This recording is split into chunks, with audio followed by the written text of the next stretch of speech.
But unfortunately for Big Rig Betty, HollySwag seems to be taken up with the lifestyle of the Fab Four.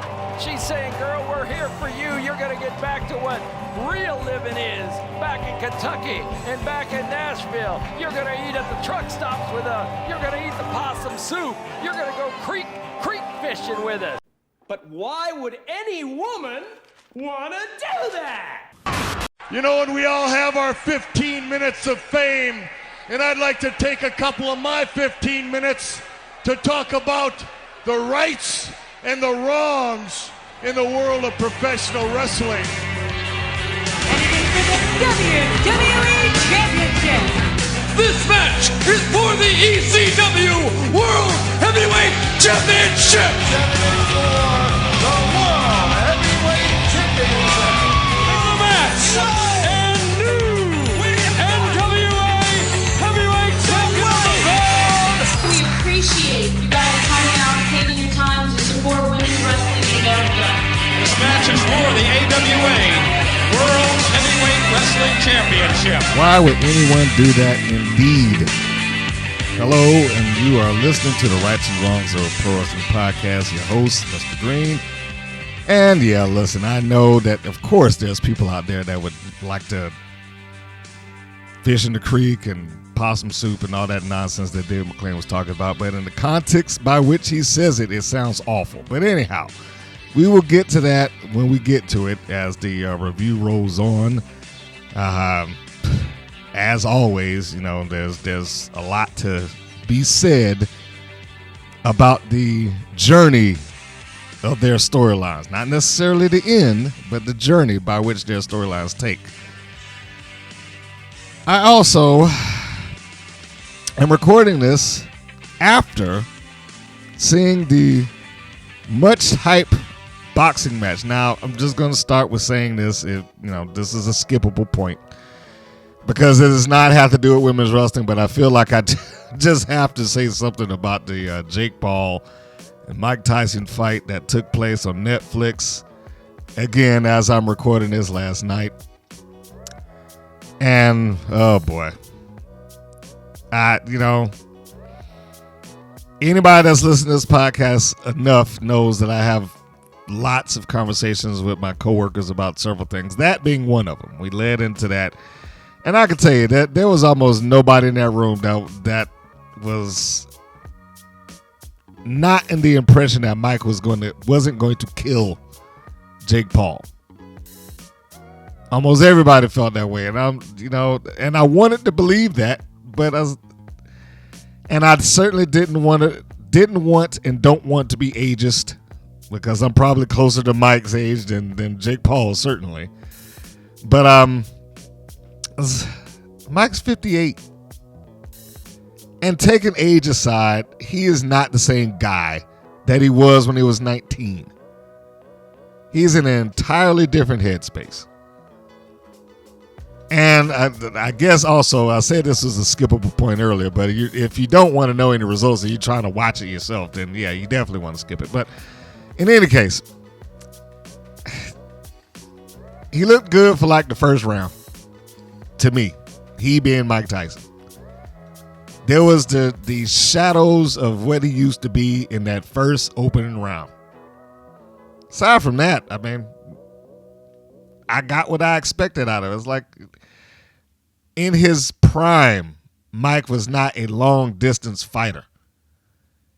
In the prime of his life as a boxer, what was it, 2-3 rounds maybe? That's a strong maybe. He didn't go long distance. He never went beyond, as far as I can remember off the top of my head, 3 was usually like the magic number. Any match that went beyond that, there was either he lost or he was in trouble, that I can recall. Anyhow, back to present day and the point. If you want to watch it for the sake of watching it, I mean, that's fine. But it's exactly what it was promoted to be, as exhibition. And if you want to relate this by any way to pro wrestling, this is why I say that pro wrestling promotion works. Make no mistake about it. What Jake Paul did was pro wrestling promotion, just the same as his brother does. They have always done it. They still do it, and it works. They lean into the fact that people dislike them, and they don't care that people dislike them. Why? Because they know that if you dislike them enough, you'll pay money to see him get knocked out. He doesn't care if you're rooting for him or against him. He is perfectly fine being the bad guy, as his brother Logan is. He's perfectly fine being the bad guy. That's the psychology of it. You got to sell the event. Because there were better matches underneath. Let's just be clear. There were far better matches underneath. And at best, that was an exhibition bout. And it was won by points. By Jake. And it shouldn't have been a surprise to anyone. I don't know why everybody was clutching on to this idea that Mike was going to magically roll back the hands of time. And again, I grew up on that man. I love him. He was a phenomenon. But let's be honest, when you were in your 20s, if you're not in your 20s right now, how many fighters from 30 years prior did you give a lot of credence to? How many people from, let's see, if Mike was, if we're talking about the 80s, let's roll back to the 60s. How many wrestlers do you remember from 1960 that you were like, man, he needs to come into the WWE and show him how it's done? Or whatever the case may be. Who amongst them would you have looked at and said that would work? Much less a professional fighter. It would have been, we're in an era where that happens pretty regularly in wrestling now because we can't seem to let it go. Like Billy Gunn. That was 30 years ago. And he's still going. And they still acknowledge stuff from 30 years ago. Attitude Era and whatnot. And it's wonderful. I'm glad that it gets reverence. As a matter of fact, look, we still look at that stuff from Ruthless Aggression. What's that, 20 years back? And it pleases me, sure. But when you are 16 or 17 or whatever, and you're looking at this for the first time, what do those people mean to you? What does Mike Tyson mean to a 20-something Jake Paul? So anyhow, look, you can watch it. I personally will define it like this. If that were on anything less than Netflix, if you had to pay money for that, you'd have wasted your money. Back in the day when we paid for the fight, some people felt like that then. And that was by knockout. Only because they felt like I didn't get my money's worth because Mike would just murder people. He would just run through them. 2-3 rounds, done. Over with. And they move on. Here, it was the opposite of that. Didn't knock anybody out. It went the full 8 rounds. They did an 8-round bout in this particular case. And the rounds were 2 minutes apiece. So, whereas it was 8 rounds, the 8 rounds went relatively fast. But aside from round 1, I did not see what we wanted to see out of Mike. He came out aggressive, and he backed Jake Paul up initially. But other than that, it was a wash. Okay, so I had to get that little sidebar out of the way. I know this is a women's wrestling podcast by and large, but I just, having just viewed it, I felt like, I need to say something about this. This was just not good. It didn't do anything for me. That's for certain. All right. But now that we've done that, we can go to the normal run of things, and we'll do there's 2 things I would really like to do here. Because there's a little bit of news. There's a few things I wanted to touch on there in women's wrestling and the news, views, and updates. There's a few in that portion. But within the news, views, and updates, I also want to go over the history of the Wild Championship, because it is a murky history. I mean, at best, it's a murky history. And the reason that I want to do that is because it's kind of a follow-up on some posts and things that I read with people saying that WoW and its talent should be viewed in a better light. And there's an argument that can be made for that. Yes, I will absolutely agree that you could have talented people that exist on the roster of WoW, but at the same time, the umbrella of WoW does not do them any favors. Does that make any sense? I was trying to find a fair way to state it. There are several talented young ladies that are on that roster right now. And even if you talk about people that answer the backstage, I'm not going to hold anything against them. Some of them are physically capable of doing the stuff. Now, they might not have the psychology of wrestling down. That I absolutely believe.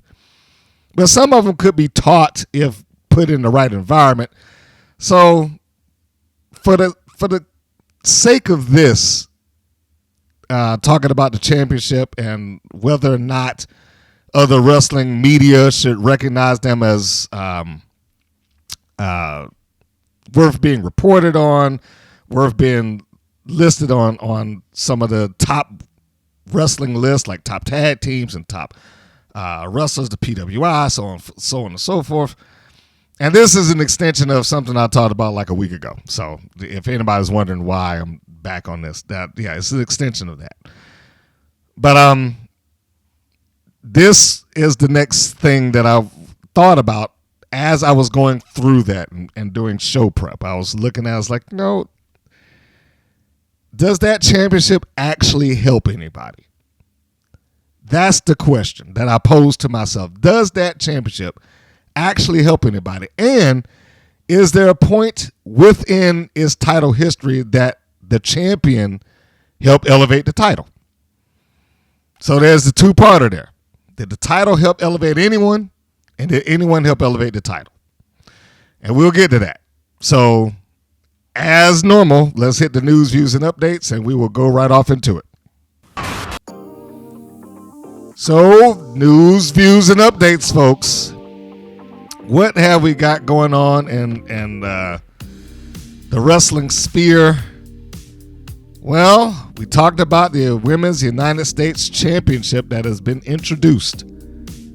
And as of right now, it is already bracketed and ready to roll to crown the first WWE Women's United States Champion.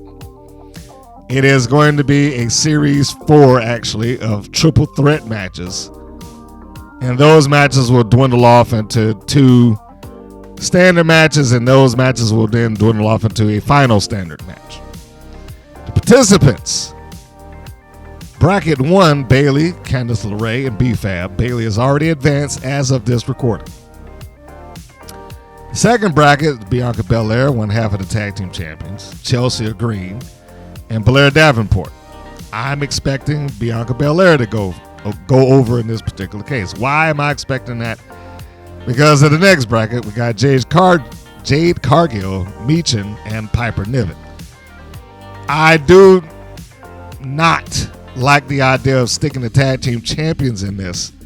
This is kind of the same reason that Monet and Naomi left to begin with, because they were, the tag team championships were somewhat minimalized. Now, I don't think that they are minimalizing it here. I just don't believe that neither one of them should be in this right now. They will face each other soon enough, I'm certain, but I don't necessarily care for this particular breakdown. Last bracket is going to be Naomi, Tiffany Stratton, and Elektra Lopez. As stated, Bayley has already advanced as of my recording, so I am assuming that Cargill will also advance and Naomi. Those are the ones. Stratton doesn't really need it. She has her money in the bank. So, who knows what's going on with that right now. I think this is a kind of a means to an end to see the tag team champions up against each other.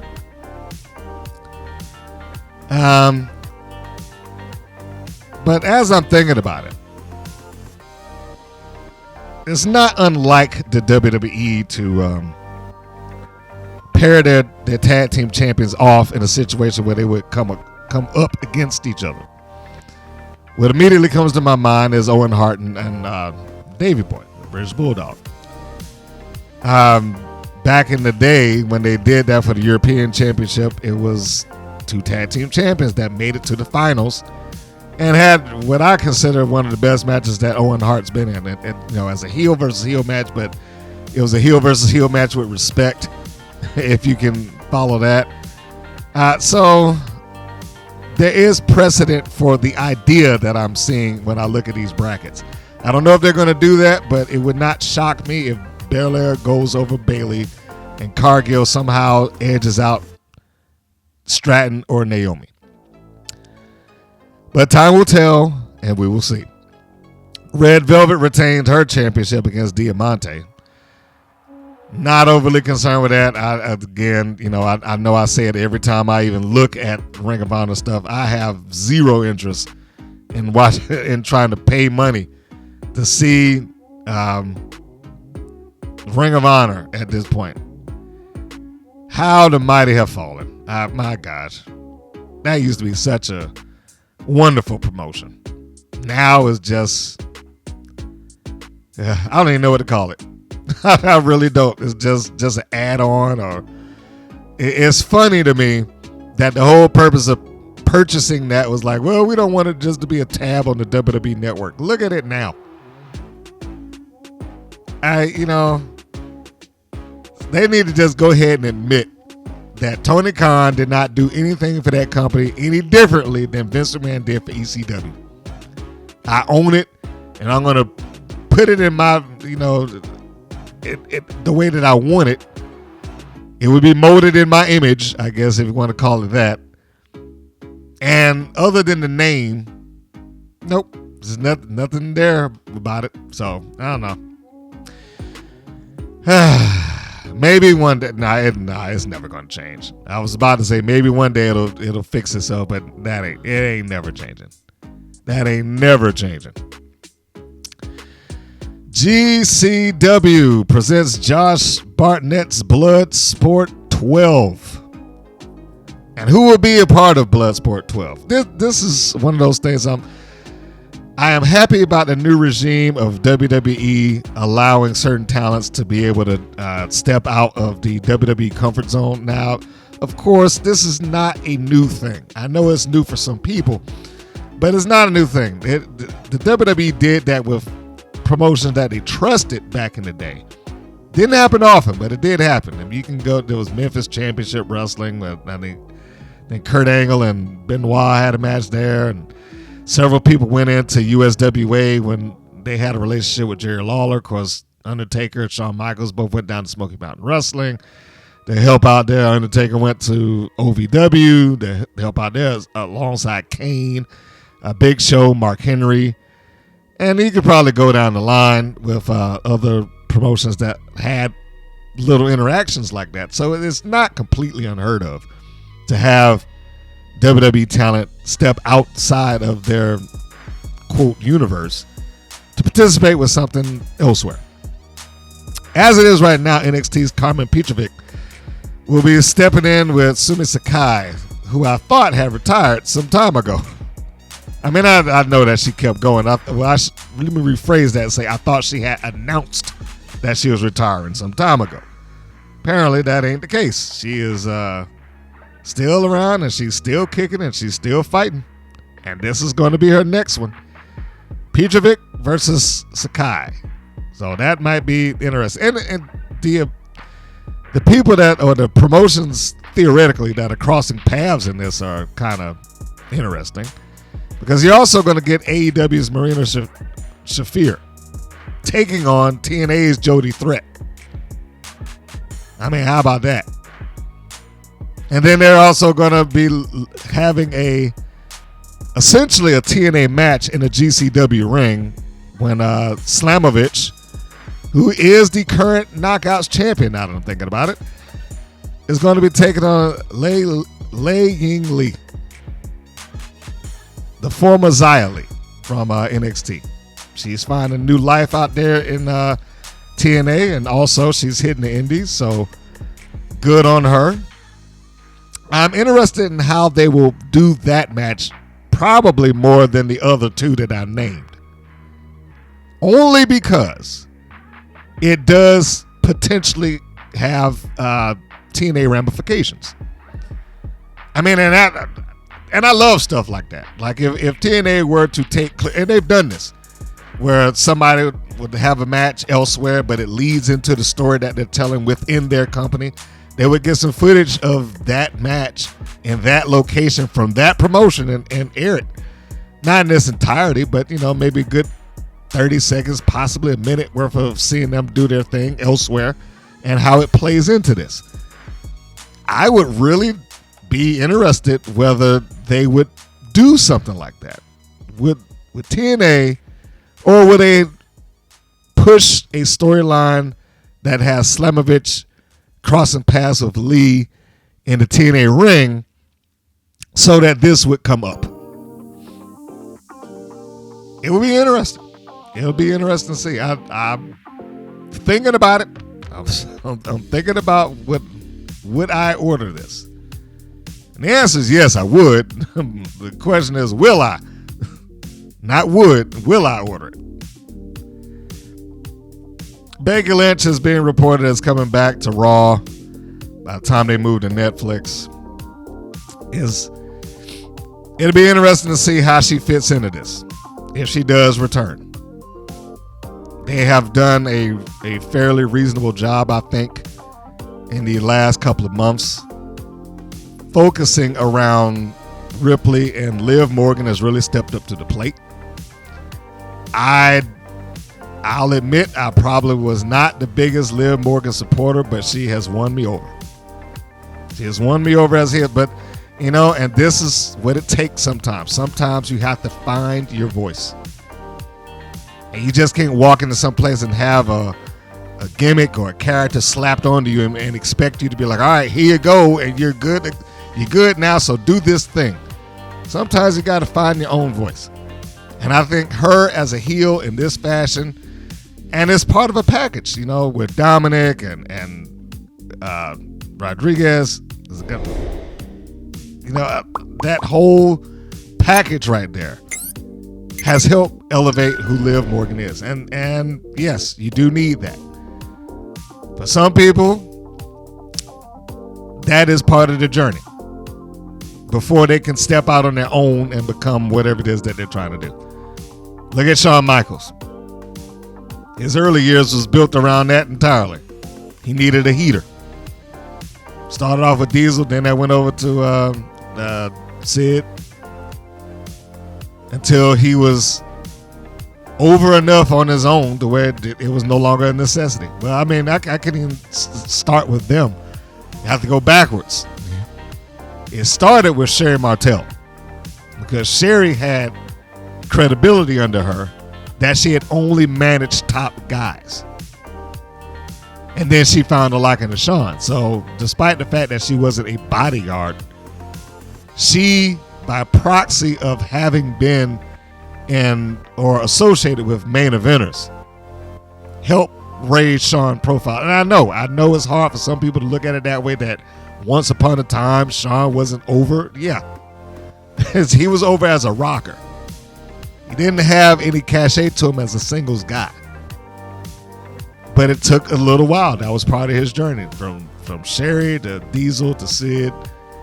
A couple of babyface heel turns in between, and figuring out who he was, becoming the Heartbreak Kid, and discovering that the super kick is probably a better finish for him than the teardrop suplex. Things like that. So good on Liv. All of that to say that as an example of it happening in the past, And it could happen for Liv, so good on her.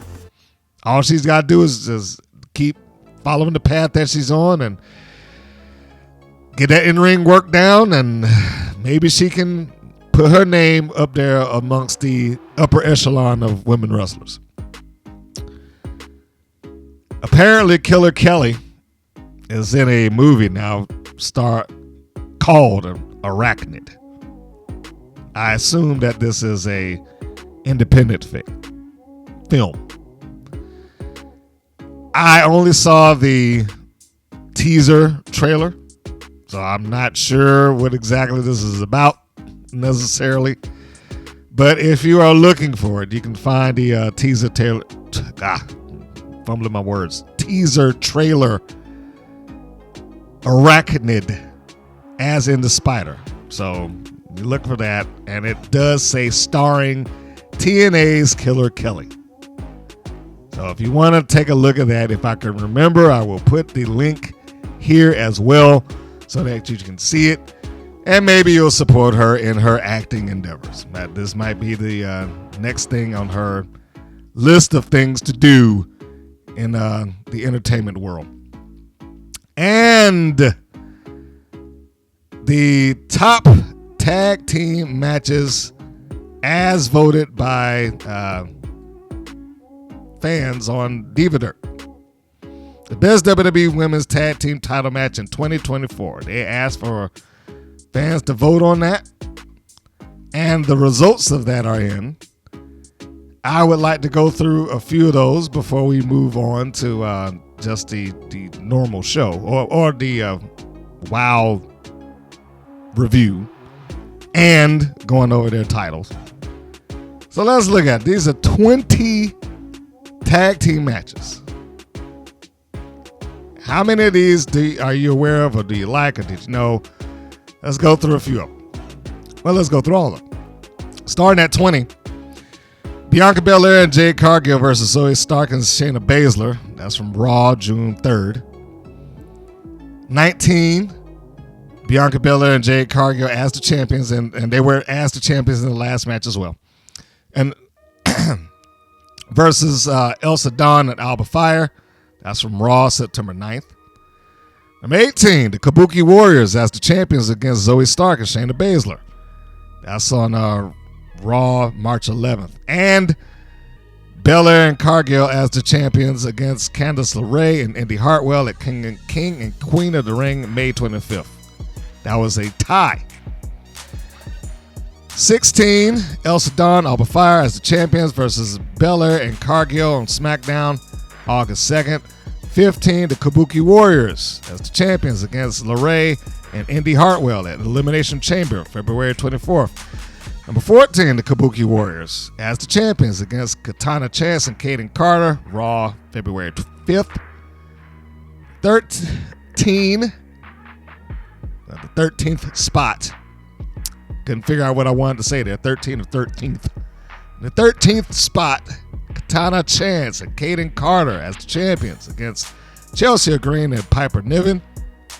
That's Raw, January 8th. Number 12, Elsa Dawn, Alba Fire as the champions against Lash Legend and Jakara Jackson. It's NXT, July 30th, the Great American Bash. 11, Belair and Cargill as the champions against Lash Legend and Jakara Jackson, SmackDown, October 11th. Number 10, Belair and Jade Cargill as the champions against Liv Morgan and Raquel Rodriguez. Number 9, Katana Chance, Kaden Carter as the champions against Elsa Dawn, Alba Fire, SmackDown, January 19th. Number 8, Belair, Cargill as the champions against Io Sky and Kairi Sane on Raw, October 7th. Number 7, Elsa Dawn, Alba Fire versus Belair and Cargill Bash in Berlin. This was a title change. So you saw Belair and Cargill win against the Unholy Union. Number 6, Elsa Dawn, Alba Fire as the champions against Io Sky and Kairi Sane Also versus Zoe Stark and Shayna Baszler. Triple threat, Raw, August 19th. Number 5, the Kabuki Warriors. Going in as the champions against Lakira Valkyra and Tatum Paxley, NXT, March 5th. Number 4, Katana Chance, Kaden Carter as the champions against the Kabuki Warriors. SmackDown, January 26th. That also was a title change. Number 3, the Kabuki Warriors versus Belair and Cargill at Backlash. The Kabuki Warriors walked in it as champions. This was also a title change. On May 4th, again at Backlash. Number 2, Belair and Cargill as the champions against Elsa Dawn, Alba Fire, also versus Zoe Stark and Shayna Baszler. Clash at the Castle, June 15th. That also was a title change. The number 1 match that they have listed on their site through their own poll, Belair and Cargill as the champions, taking on Lash Legend and Jakara Jackson, taking on Chelsea Green and Piper Niven, taking on Io Sky and Kairi Sane at Crown Jewel, November 2nd. Just past that. So that one you can find relatively easy. But it is nice to see some emphasis put on tag team wrestling. I am a fan of tag team wrestling. The one of the things that I think that works against women's wrestling as a whole in that particular aspect is that there aren't any full-on committed tag team or tag teams that we can look at and list them as like the greats. We're 20-something years away from, what people considered some of the best tag teams in wrestling. You can go 80s and 90s, your Hart Foundations, your Bulldogs, your Steiner Brothers, your Road Warriors, your Rock and Roll, your Midnight, your Dudley Boys, your Hardy Boys, your Edge and Christian, so on and so forth. And years from now, they will probably still remember them. Years from now, they'll probably, be saying the same thing about the New Day. They may be saying the same thing about the Motor City Machine Guns. They may be saying the same thing about the Usos, Beer Money. You just go down the line. I've always questioned whether we will get that same kind of emphasis on some of the ladies because most of them don't tend to remain tag teams all that long, and they're not really put in a position to where they're featured all that heavily.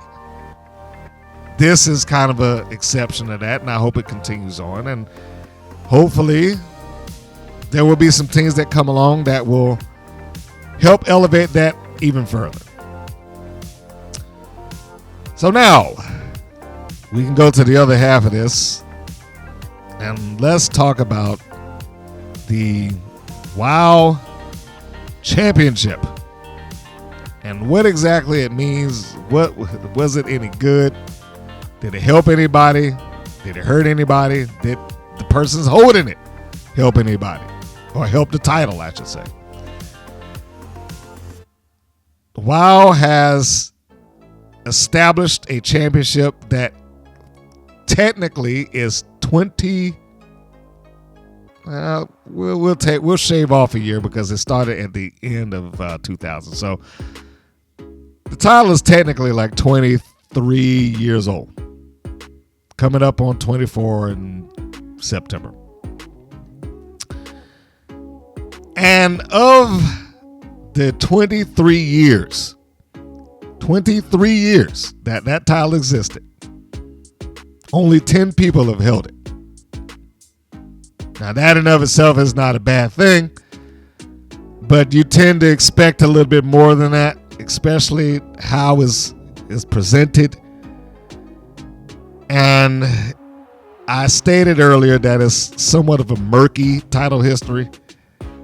Some of that is based on the hiatuses that took place in between. Like there are several hiatuses that exist en route of this championship being where it is now. And because of those hiatuses and taping delays and airing delays, all of those things make it so that it's somewhat difficult to follow.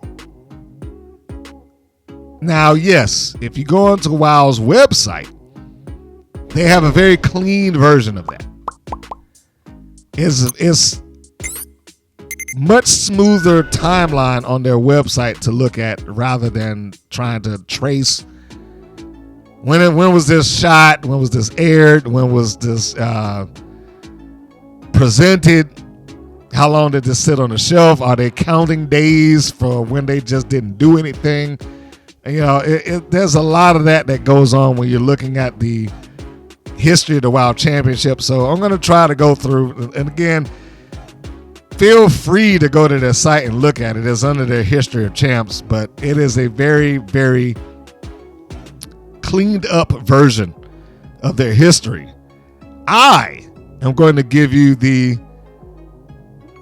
murky but true history of the WoW Championship. So let us look at the true history of the WoW Championship. And you can then make the decision to yourself whether this title has been treated well, whether it has any value, whether its presentation has been worth, the way that it's been presented on television as the grandest prize within women's wrestling and so on and so forth. You can make that decision. Now, notice, as I am talking about this, I do not often refer to it as a WoW Worlds title. I just don't, and I have a hard time doing that. And I'll briefly explain. Is because of dealing with people on the indies that I have a hard time doing it.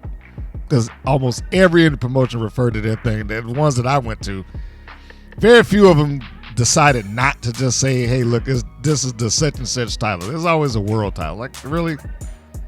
You only defend it here in Blue Ridge, Georgia, but it's a world title. It became very difficult for me after a while to acknowledge it as a World Championship. So when I went to independents that were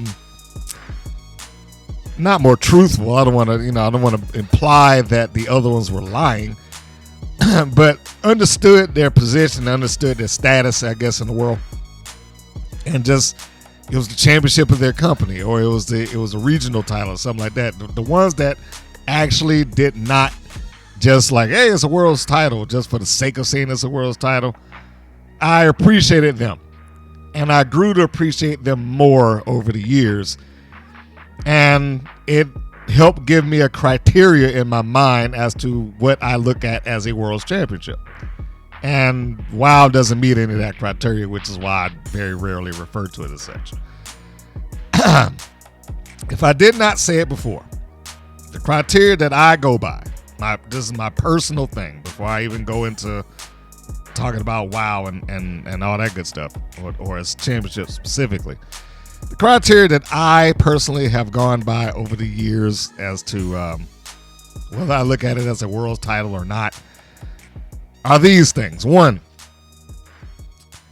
international competition open to elite competitors from around the world and across the United States. You could argue that maybe with WoW.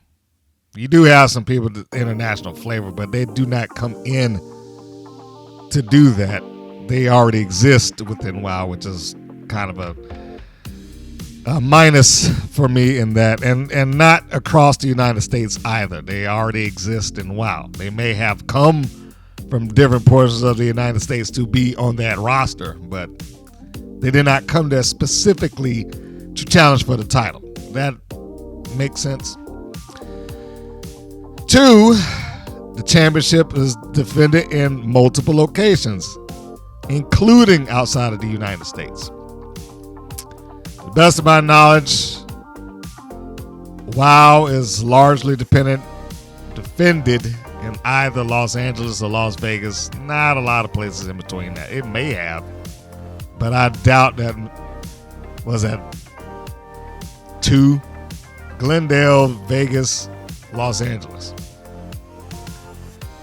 So again, and I am only saying this as my personal criteria. I'm not saying that, hey, look, if you look at it as a world championship, be my guest. I'm not going to take that away from anybody.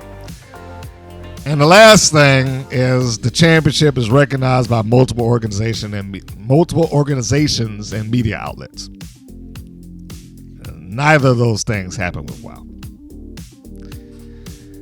And I read that to read this. That's probably why the championship has a somewhat murky history and why it doesn't get acknowledged by a lot of people as it is, because of that history. So let's go through some of those right now. This is the history as it is with WoW from 2000, September 1st, 2000 to present day. The first champion in WoW is Terry Gold, having won a 20-woman battle royal. That happened in the first incarnation of WoW back in 2000. She did wind up outlasting their roster. Now, there's not a lot of people on that roster that of any note that I could point at, but that aside, Terry Gold is your first champion. The second one is Danger. The title is listed as having been won in December 15, 2000. The acknowledged change of the title happened in January 13th, 2001. Now, the delay here is not as bad as what it will become. So I can't knock them for this because it's not as if other wrestling promotions haven't done it. Plenty have done it. Plenty have done this. Where they'll have a match, title will change hands, but it won't be acknowledged until 2 or 3 weeks later on television. In this case, it was about a month. And then it was acknowledged on TV. So it's fine. You're still relatively on track here. The title is won back by Terry Gold, making her the first 2-time champion that WoW has ever had. She wins it back February 4th, 2001. And that was at the one and only pay-per-view that WoW has done up to this point. This is where the title starts to get a little murky. So following this, it is vacated. WoW goes into hiatus. Now, this is following the pay-per-view. It is listed as having gone officially into ceasing production on March 3rd. That would be just after the pay-per-view, and I think some of the matches that they taped previous to the pay-per-view began to air after the pay-per-view, and then they had, if I can remember, it went into reruns, which is not a common practice for wrestling, but it went into reruns. At least here it did. And following that run, it just went off the air. And it stayed off the air for 12 to 13 years. That's a long time. And that is why it becomes somewhat difficult, but we'll move on. January 19th, 2013, Lana Star was essentially given a championship. In storyline, she won the title from Terry Gold at an independent wrestling event that was never shown, never talked about. No, it was a phantom switch. That's basically what this came down to.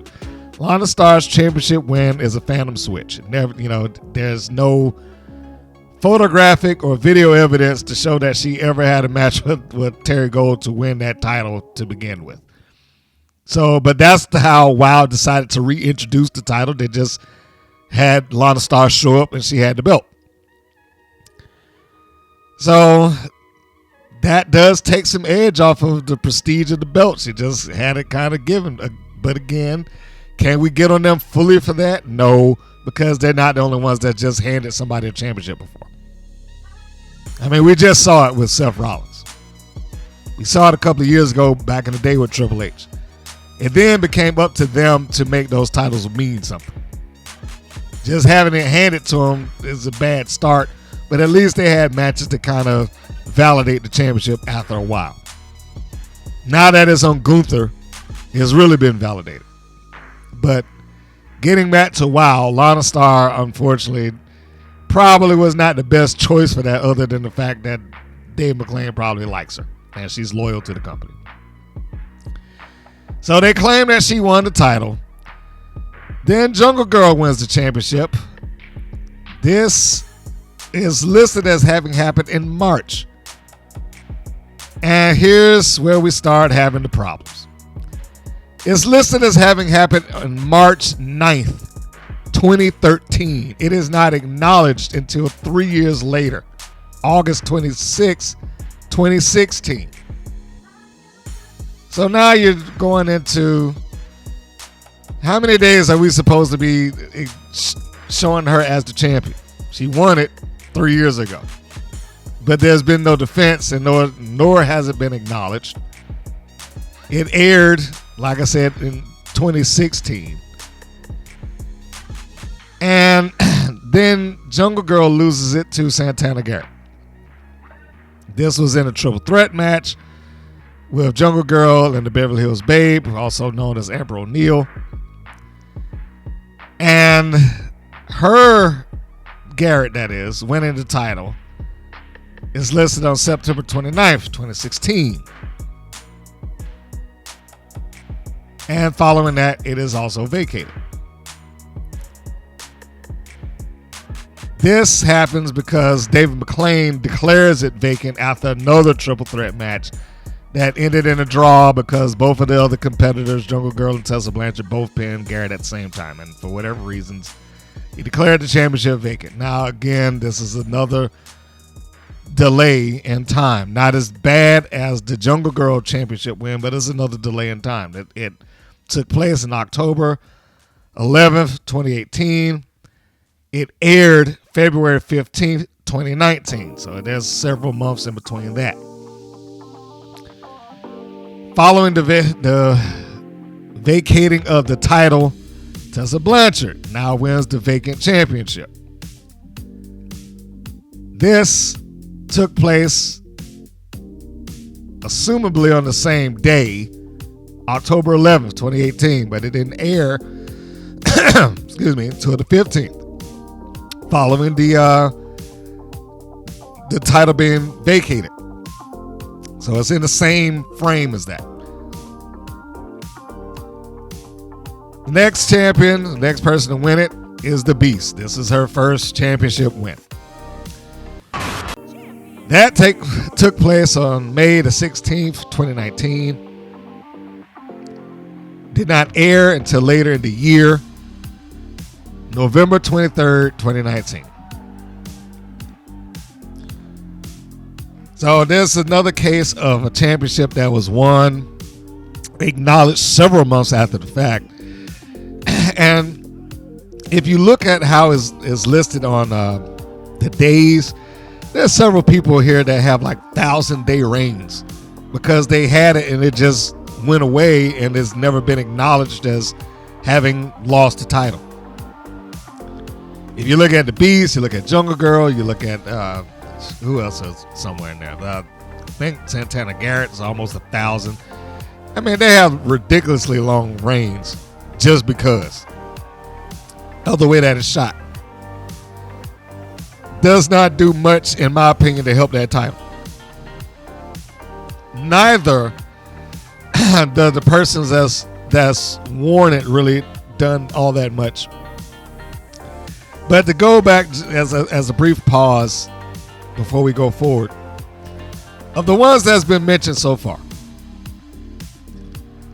it was nice Terry Gold got the first championship, but she wasn't enough to elevate that title by any standards. She wasn't even the main event on their pay-per-view. And I don't remember that championship match going much further than like 5 minutes. And then it's vacated, and Lana, I've spoken very highly of her as a manager, but as a wrestler, she was not, that wasn't her lane. So she didn't really do much to help it either. Jungle Girl gave better effort. She probably was the first name to win that title that seemingly was capable of giving it more, but she didn't have enough to work with. She did go off on the indies. She did learn the why, as she put it. Like, WoW taught her how to do the moves. The independents and other promoters taught her why she was doing it. And I thought that was a really succinct way of describing her wrestling experience between the two. She would not get to the point where her matches would mean more until there were more indie girls kind of being filtered in. Garrett became the first woman in the WoW to have won both the tag team championships and the WoW championship. But her title reign wasn't marred by the fact that WoW is what WoW was, but it's somewhat marred by that. She had a championship at a down period of WoW. It didn't have TV. Yeah, there was a couple of matches here and there, but there was no real place for her to showcase what she could do. If I remember correctly, all of those matches went directly to their website at the time. I'm not even sure if they still exist out in the world. But at that time, was she able to have some good matches? Sure. Did she get some good matches out of them? Sure. But again, it wasn't enough to really pique the interest of the wrestling media, I don't think. Tessa Blanchard, like or dislike her, up to this point, probably gave the single best series of matches that the WoW Championship has had.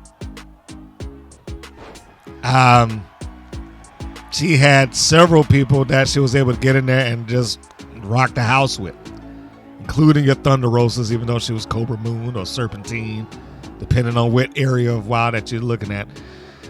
Giselle Shaw. Can't remember if she was in there with Ozzy or not. But she had the matches that I remember seeing her in, all, were mostly very good.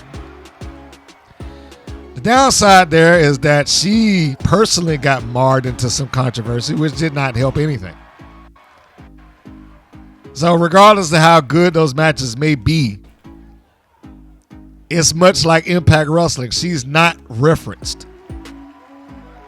Like Impact, she won the World Championship, but they don't reference her. Wow, she was a champion. I'm hard pressed to say world, but she was a champion of that company, but they don't reference her. It's not like they go back and they say, show, hey, here's some of the best matches of the WoW Championship that we've ever had. You wouldn't be able to have it without putting her name in it. But because of her personal picadillos and the things that she's done and said, kind of dragged it down. So that doesn't help the legacy of the championship either. Then we get to the Beast, who was essentially their Goldberg, their Brock Lesnar, whatever indestructible monster that you could think of.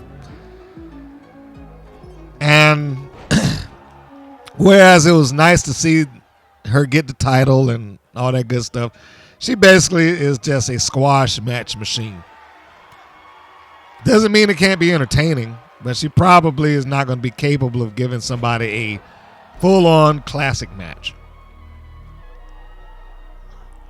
But that, that's neither here nor there. Let's go to the other portion of the murk that the WoW Championships exist in. So we said Tessa Blanchard,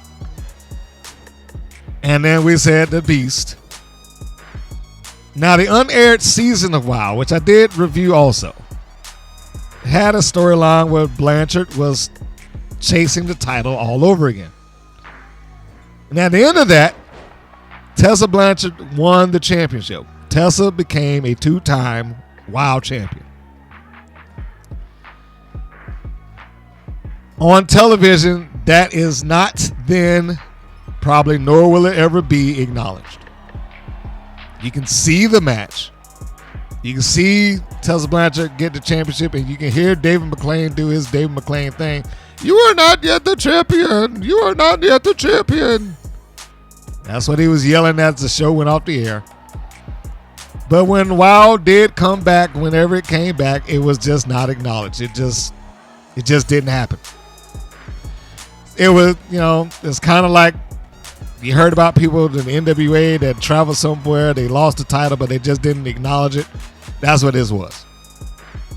Tessa Blanchard won the championship. It is just not acknowledged. So she would have been a 2-time, and Beast theoretically would be 3-time champion. But yeah, it just didn't happen. So rather than to explain the Beast regaining the championship or how she got it back, she just showed back up with the belt. And she maintained the belt. Now, remember, the taping date was May 16th, 2019. The air date that she wanted initially from Tessa Blanchard, this is skipping Blanchard winning it back, was in November 23rd, 2019. Again, Blanchard wins it. It's not acknowledged. The Beast just carries it over as far as the viewing audience is concerned. So there should be a break in the dates that the Beast had the title. It's just never going to be mentioned until she gets hurt and she has to relinquish the championship. So she gives up the title and it's vacated again. This for the third? Is it the third time? It's the third time that it's vacated, and it's vacated November 11th, 2022. That is aired and acknowledged as being vacated on January 14th, 2023. Penelope Pink allegedly wins a 10-woman gauntlet. The only reason I say allegedly is not a slight on her, is because WoW didn't air the gauntlet. They aired the end of it. So we don't know if it was a gauntlet or not. Like, they advertised that this by the way, this by the way is the episode that made me start doing these reviews regularly, because it was such an awful episode. It is the single worst episode of WoW that I've ever seen, just based on the amount of false claims and bait and switch that they did through this entire show. They advertised a 10-woman gauntlet. They laid down the rules for that gauntlet weeks in advance.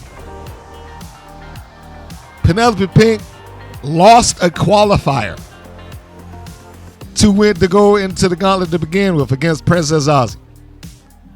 And then they did it's a wild card, so, she was able to get back in. I was like, all of that.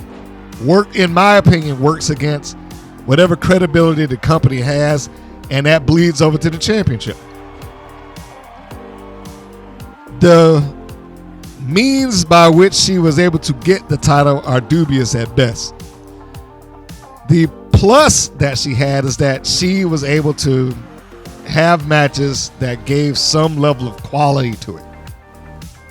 So even though I didn't like how she won, I didn't like how she qualified for it, she at least was able to perform. That was won December 4th, 2022, aired on March 4th, 2023. So you got a couple of months behind, and which is another reason why I hated them for doing this. Like, you had months. It's not like this was a secret. There was no reason at all for them to advertise something that they knew that they couldn't deliver. And it just bothered me so bad. Like, there is no reason for you to tell people you're going to watch this thing or give you some sort of, we had these qualifier matches so they can get into the thing. That didn't mean a damn thing. Meant nothing. Because she got into it anyway. So moving on. The next person to win the title is Princess Aussie. That was won August 3rd, 2023, aired on September 30th, 2023. This was out of a triple threat match in Tormenta and Pink. So, that was fine.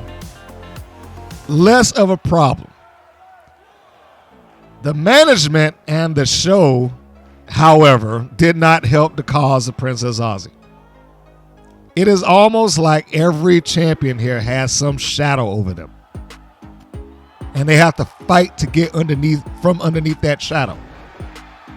Like I said, Pink did a damn good job of getting herself from underneath the shadow of WoW's creative. Aussie.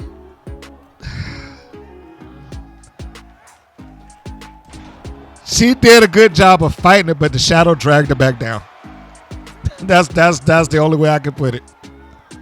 She did a good job because she picked it up from Pink, and she was able to have good matches from that point out, but the shadow of their creative dragged her back down.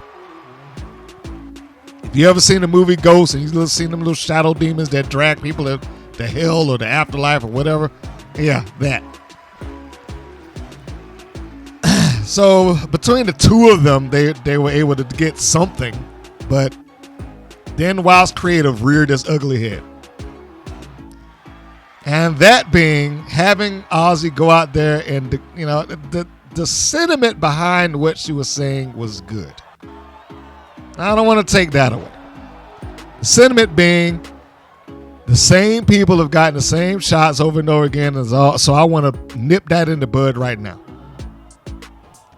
And let's just give all the people that's complaining about the shot some match to make them, satisfied in that I won this and I'm a fighting champion, whatever.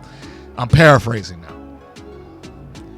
The problem is that they had to go out there not knowing what that was or how it was going to function or, what the rules could be whatsoever. I mean, it was ridiculous. And then it didn't help her as a baby. It's like WoW does not do good with baby faces either, now that I'm really thinking about it. But they had her as the babyface give a good babyface speech, but end with that, which didn't really make her look like she knew what she was offering up. And then she gets placed into this championship match. She's the first one in, so she's already fighting against the tide with that. And then there's another wild card. I hate these goddamn wild cards in WoW. Because it's just an excuse to be lazy. We don't have to think about anything. We'll just wild card it. So Aussie is put into this match. And it really didn't do anything for her. And Abilene wins it. She wins on August 19th, 2023. It aired December 9th, 2023. Again, several months away. Now, going back to Aussie's championship challenge match that took place with her, The Beast, Penelope Pink, Tormenta, and then the surprising return of Abilene Maverick, like that was going to pop the audience or something. Same episode that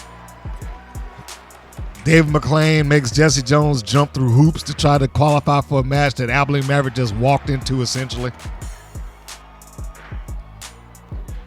The loss of Aussie winning the champion or losing the championship probably wouldn't have been as bad if it were laid out differently.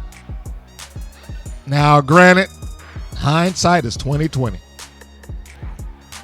So I'm not going to sit here and pretend like if I was sitting there, I'd have said this right then and there. I don't know.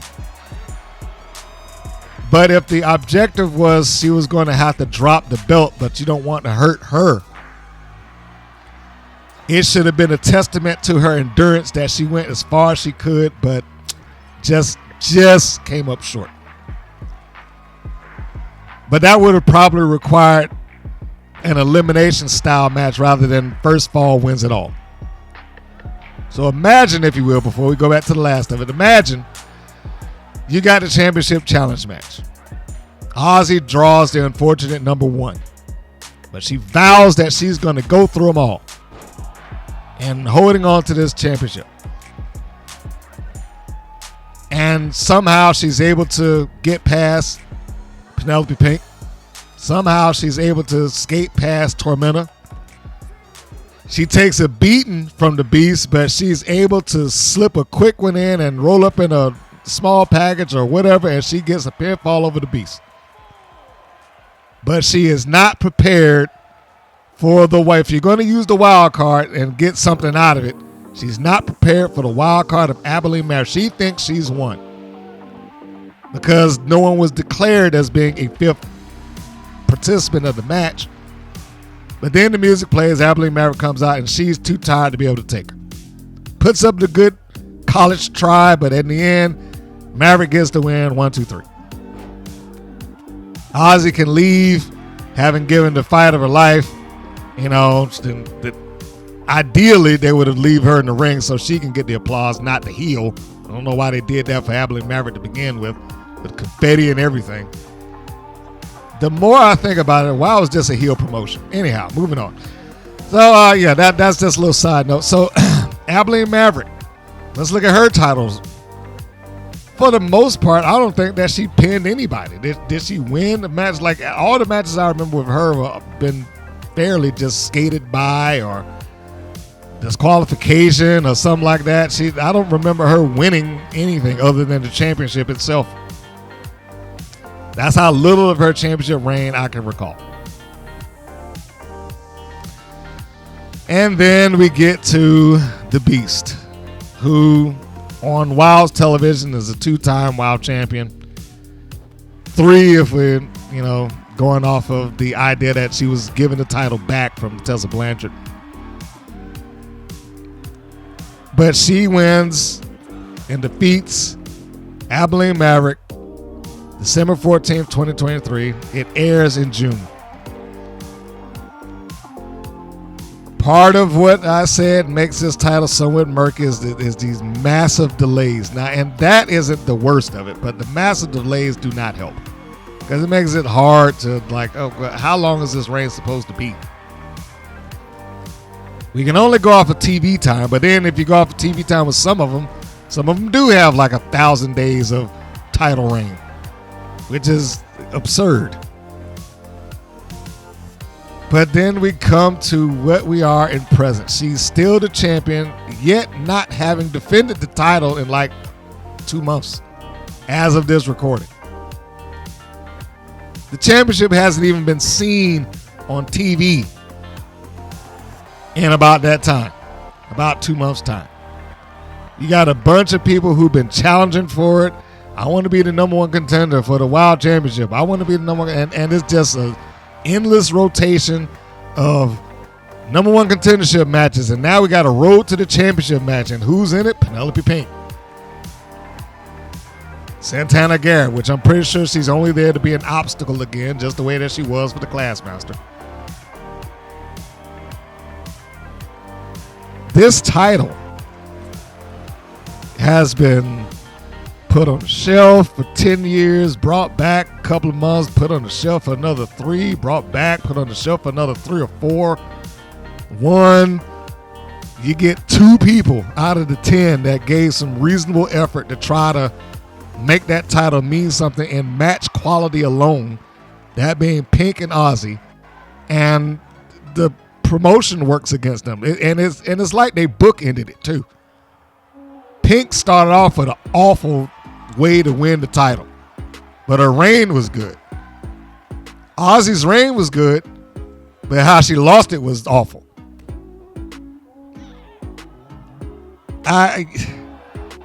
I have a very, very hard time looking at that championship as worth anything. No one has held it long enough without some sort of creative faux pas, production stopping, or something else in between that smears just creative crap, for lack of a better term, all over that championship belt. And now it's just supposed to, they're at a point where we're just to assume that the title means so much that they're wanting to fight for this thing like they do, even though it's not there, even though it hasn't been defended. It's not like the management has said, hey, Beast, you got to get this thing up. You ain't defended it in 30 days or 60 days or whatever the case may be. It's just, how can this belt mean anything? It would be a whole different thing if someone, I'm not going to specifically say Pink or Ozzy or Maverick or whoever, got the belt and was able to have a standard of quality matches ongoing from that point to help make the belt look like a championship worth fighting for. We never got that, not for any great length of time. Like I said, the only other person outside of Pink and Ozzy that, in my opinion, did it would be Blanchard. And because it's Blanchard, that immediately gives it, a little bit of a creative smear. But that's the championship. If I can remember, I may just do one of the old title things, the videos where they're like, this person won it from this date to this date, and put the little note in between. If I can think of doing that, if I get the time, I may just drop that somewhere, because that probably should just exist in the world so people can see it. While on their website, yes, they have it there, and like I said, they did it in a way that they should do it. It's very streamlined. It's very clean. And that is the way that it should be on their site. I do not blame them. I'm not going to sit here and be like, well, they're trying to trick. Nope, none of that. This is the way that it should be for them. I, on the other hand, do not work for WoW. I, on the other hand, am fully capable of filling in the blanks in between that like other wrestling media would do. So if they want to be covered by wrestling media, this is kind of what you got to deal with. It is a truth that's on their website, but it ain't the whole truth. So there we go. There we go with that. So now that we finished that up, we are going to give ourselves a little break. And when we come back, we will go off into the review of the latest episode of Wow Women of Wrestling.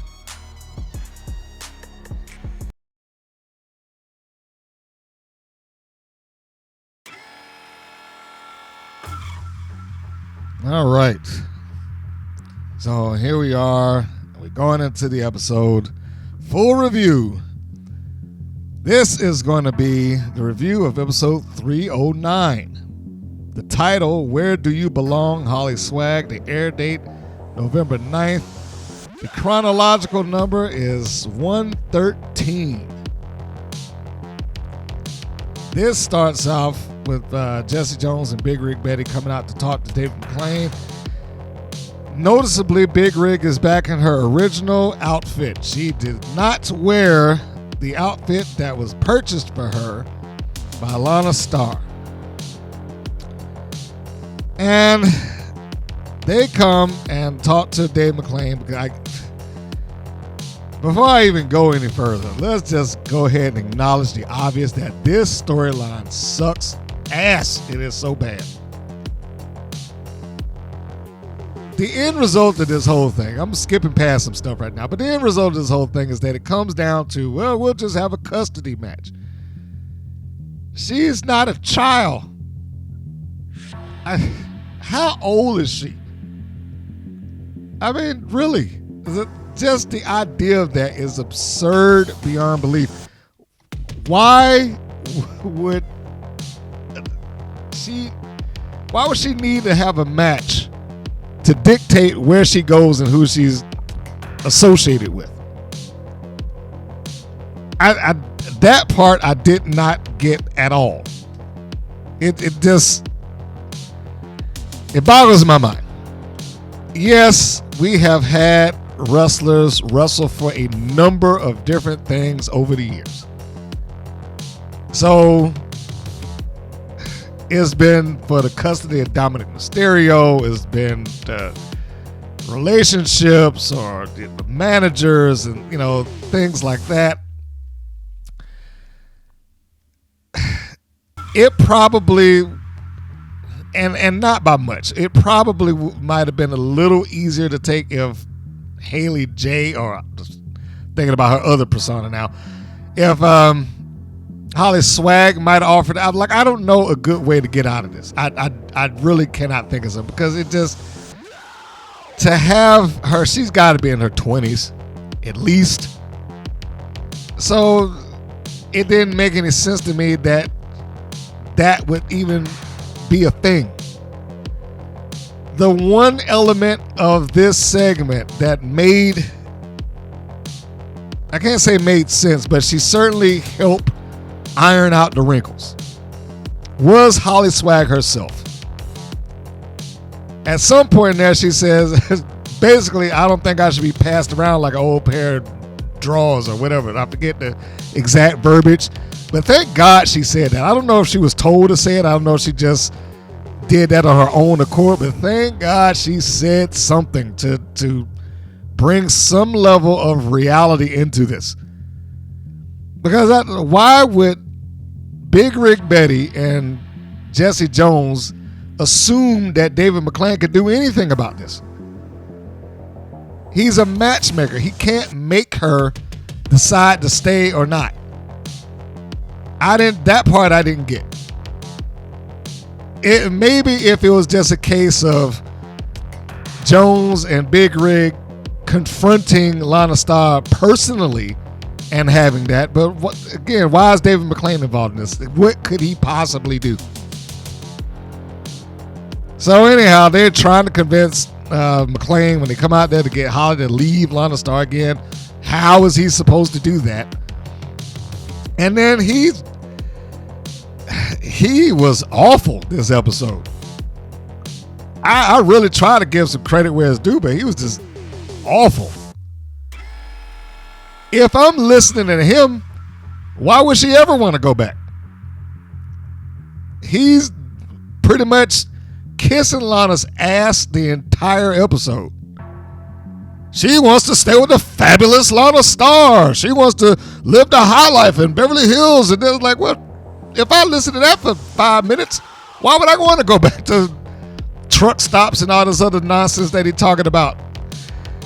But I got a lot of that to go into when they actually had the match. So they have this confrontation at ringside. And again, thank goodness for HollySwag at least saying something about it to try to iron some sort of logic into it. Commentators are pretty much actively shooting down the problem with the scenario that I can't do it. He says it right there. What do you want me to do about it? It's your child. I was like, good grief. I don't know what lane David McClain was trying to go in. It was like, are you pushing for the heels here? Are you pushing for the baby faces? What are you doing? And he pretty much was defending the heels. Like, she doesn't want to leave. But after this, the match for custody is made. I was like, why is this happening? She's not a captive. She chose to stay. That's the other problem with this. It's not like they have her under contract. That's the other thing in these scenarios that I talked about with the custody and the valets and this person or that person being wrestled for their freedom. Usually that was implied that they were obligated through legal means to be with this person. And you're fighting to win the paperwork or whatever it is that they hold over you so that you can have your freedom. There's none of that here. HollySwag chose to stay. So what is this for?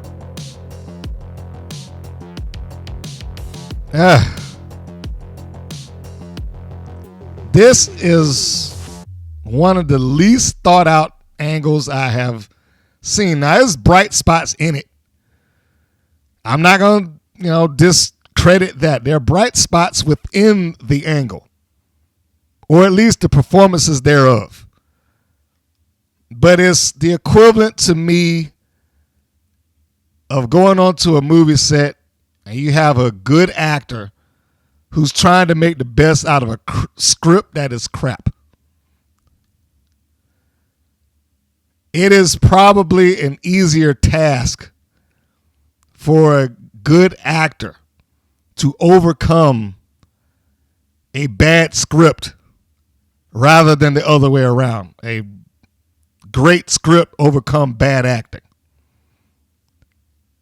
Here, they are trying to overcome I don't want to say script because I don't know how much is written out for them, but they're trying to overcome terrible creative. Again, HollySwag, her one little comment helped iron some of this out. Penelope Pink, she did a little subtle thing when Holly tries to grab onto her. She just like, kind of pushes her away.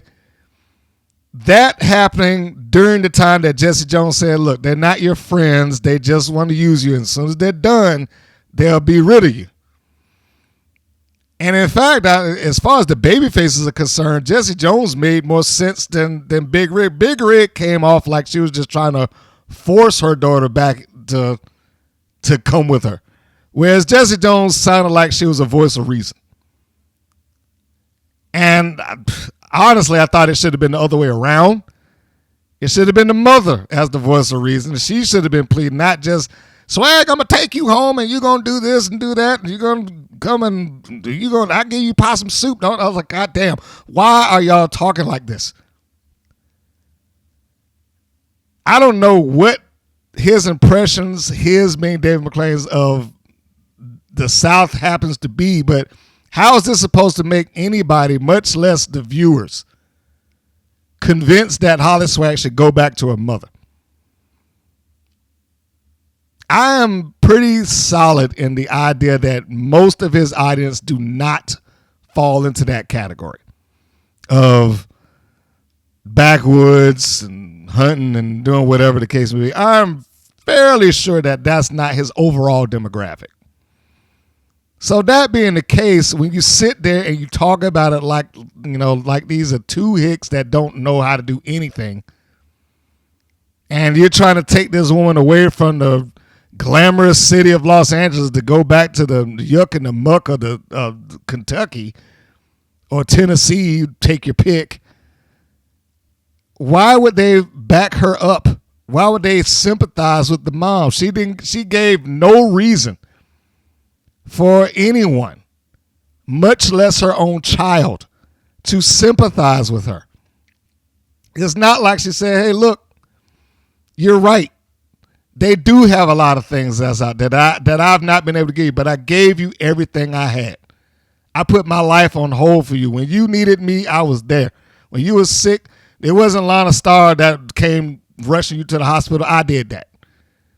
When you had your first heartbreak, the Miami Sweet Heat went sitting up with you all in the middle of the night while you was crying your eyes out. I was doing that. Whatever. Some real life stuff that you could put in there to give a reason as to why you would not want to turn on your mother. And like I said, the closest thing that you got out of that was probably Jessie Jones. She made more sense rather than trying to, you coming with us, that type of thing. So anyway, moving on. It is just awful. Awful. Awful. Next segment.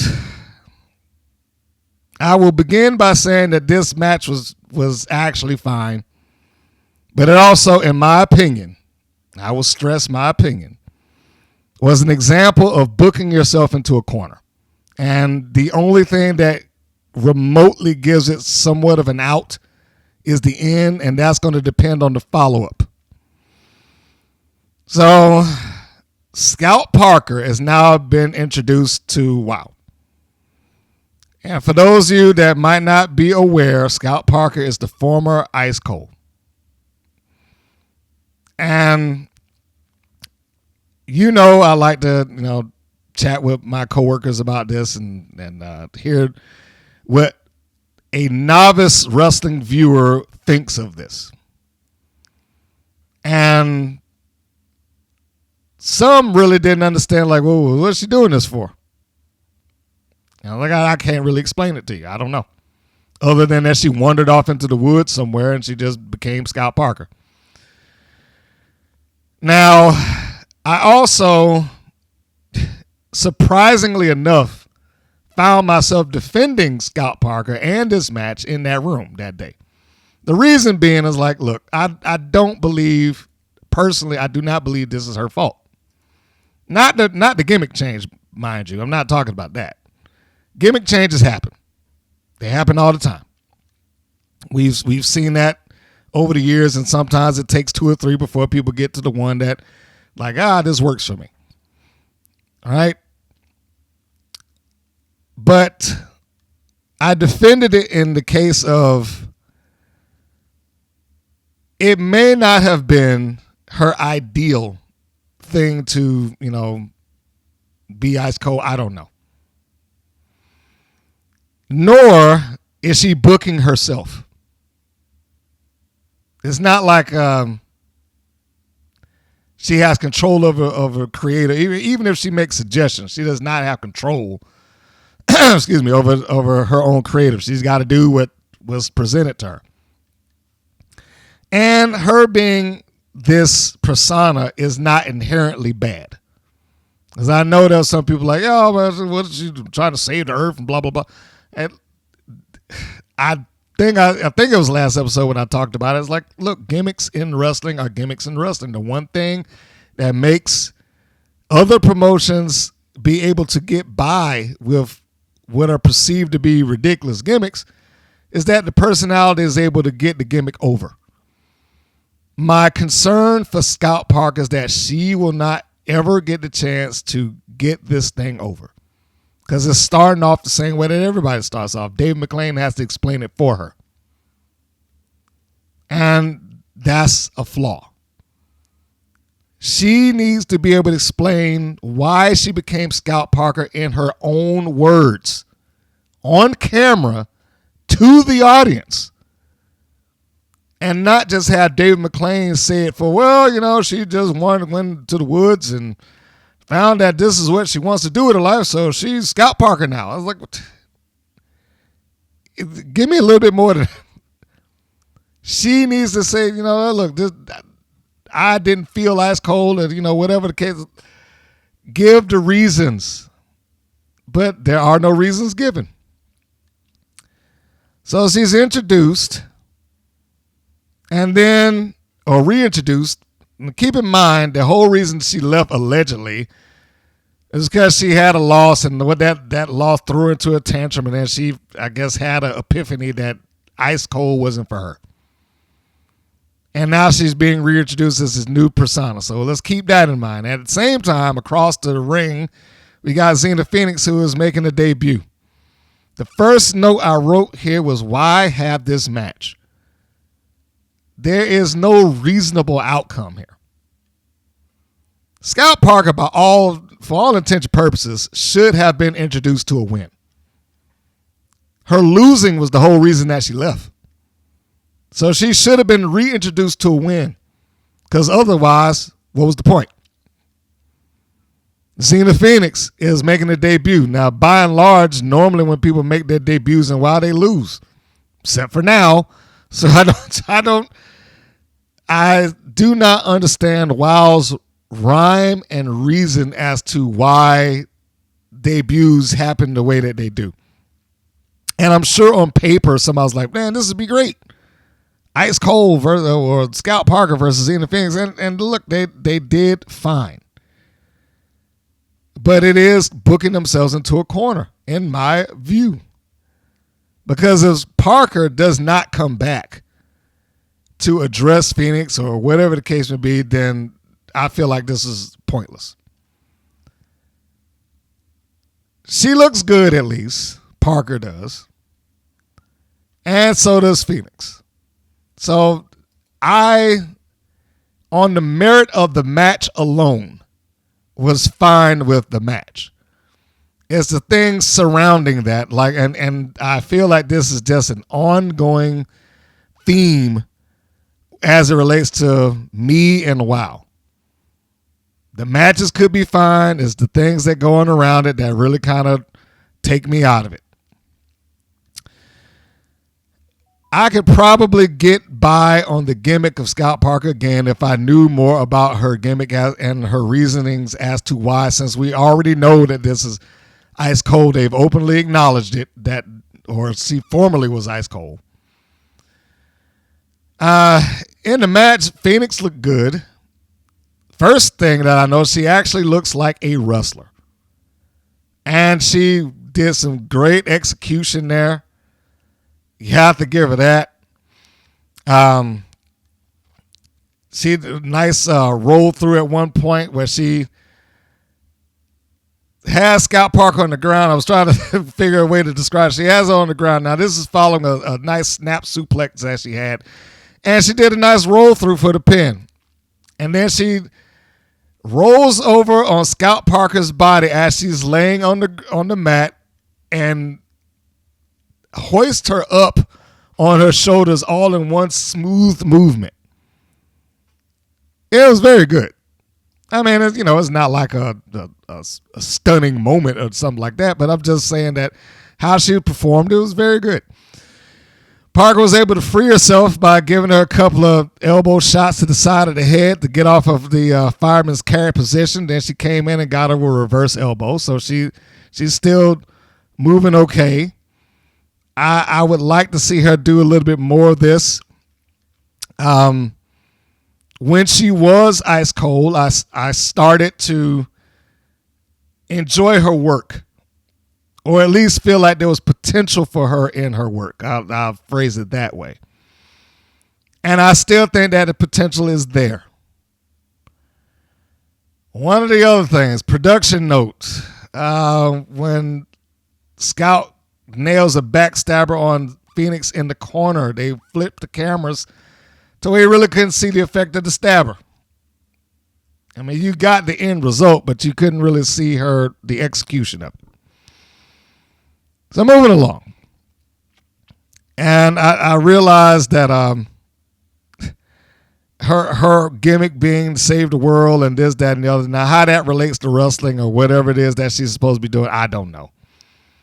But at the very least, the outfit does not look like a complete cartoon. In fact, I would even go so far to say is that this looks less cartoony than the ice cold thing.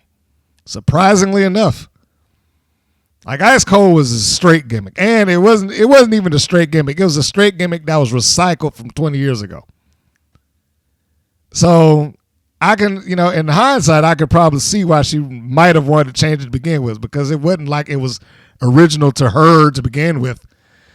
It was just one that they already had in the box and applied to somebody that was closest to it. So anyhow, getting towards the end, there's a point where Parker takes control of the match. Phoenix is selling it, and she's doing a good job selling it. She shows the anguish. She shows the pain on her face.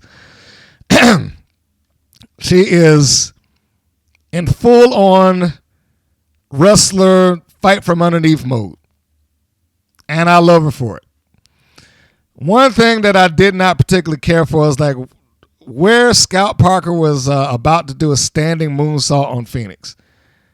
There is no way that she was going to nail that thing, even if Phoenix didn't move. Like, it was very clear that she was going to miss. She was going to shoot directly over her body and hit the mat, especially with the camera angle that you got. If ever there was a point where, like, look, now's the time to get that close up, that would have been the time to do it so you could cover it up. But they had an aerial shot, and you could pretty much see that Scout Parker was not going to hit that thing. No matter what she did, she was going to nail the mat. But we will get past that. So she does the standing moonsault, misses because Phoenix gets out of the way, and she gets back up, but Phoenix is now fighting back to, to turn the tide of the match. Parker then tries to get in there and makes a quick charge. She being Phoenix, gets her a beautiful arm drag, and then she gets her a second version of it. And she has a lot of smooth maneuvers. After she gets her with we used to call it, well, they called it Japanese arm drag on there, but I thought we had changed the name off of it.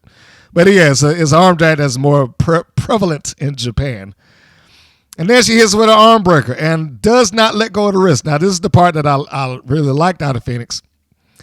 Pop the arm breaker, doesn't let go of the wrist, goes into this roll up, and then applies the arm breaker all in pretty much one smooth motion. It was a thing of beauty. And then Parker taps.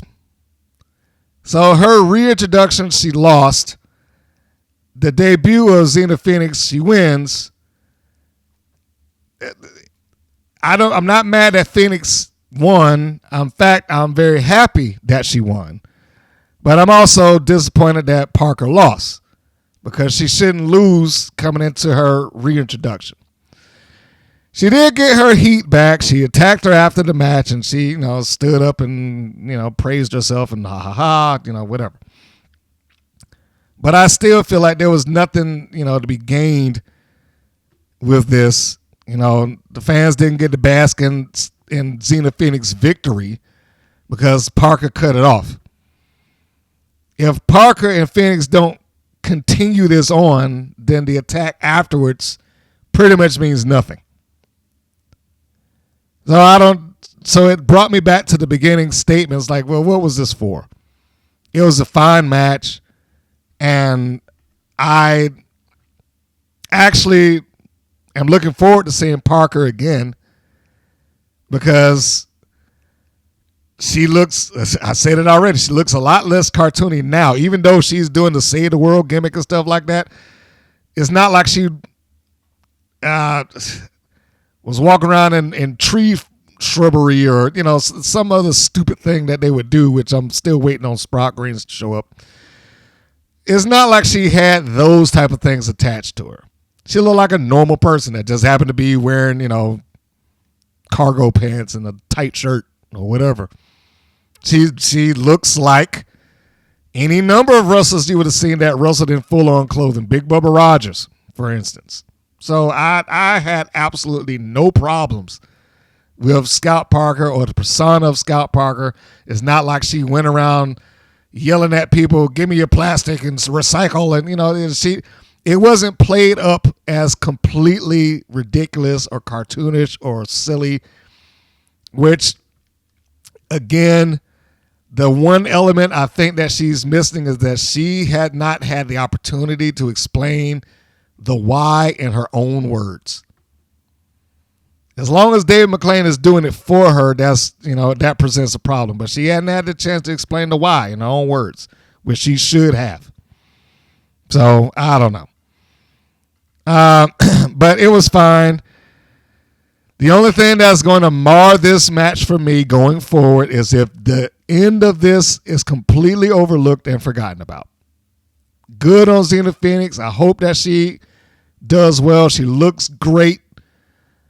Scout Parker looked good there too, giving credit where it's due, but the booking of this, I could have stood for this to be somewhere else. I could have stood for either one or both of them to be booked against someone else that they both could beat. That's the only downside here. Wow booked themselves into a corner creatively. Scout Parker should have beaten her opponent on her time back. It doesn't make sense that she would lose as Ice Cold, throw a tantrum, declare that I must, relinquish the title of being Ice Cold so I could be better, in so many words, and then come back. And again, so many words. Has she said anything about this? She hasn't said anything.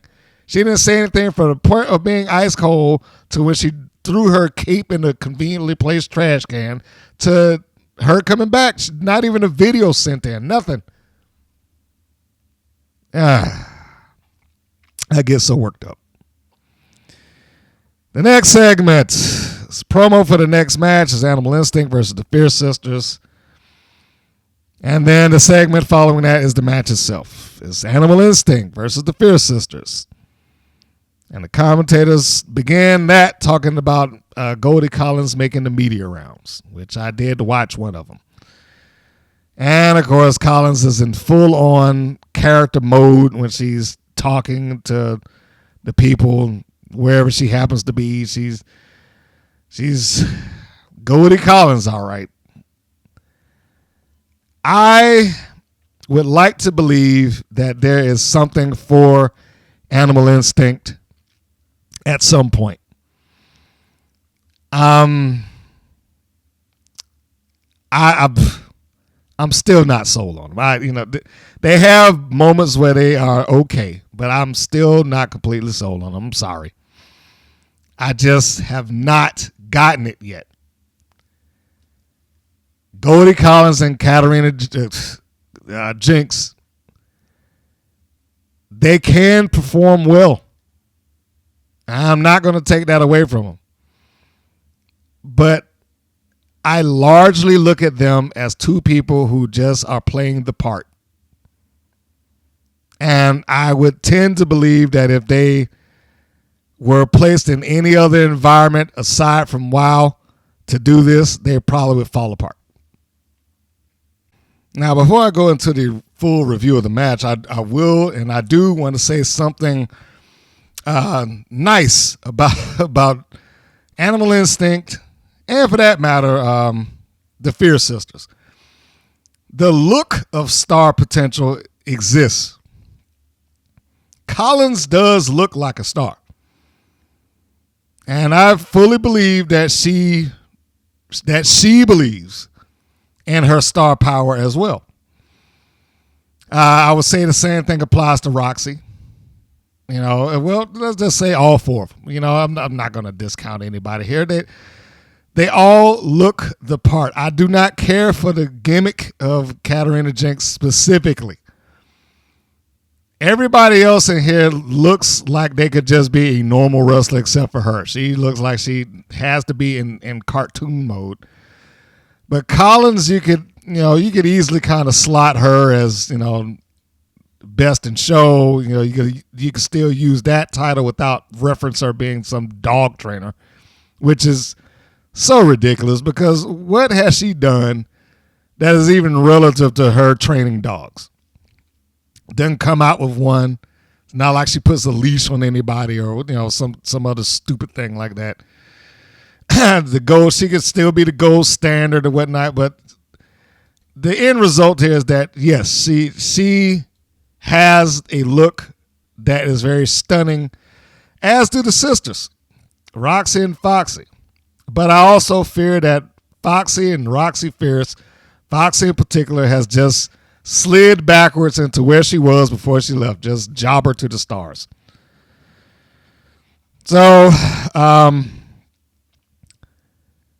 as this is going on, the commentators, of course, are talking about other stuff because this match isn't important. They have to talk about the main event. And they talk about the main event having the first of its kind match. Well, in WoW, yes, that's true. It's the first of its kind in WoW. It's not in wrestling.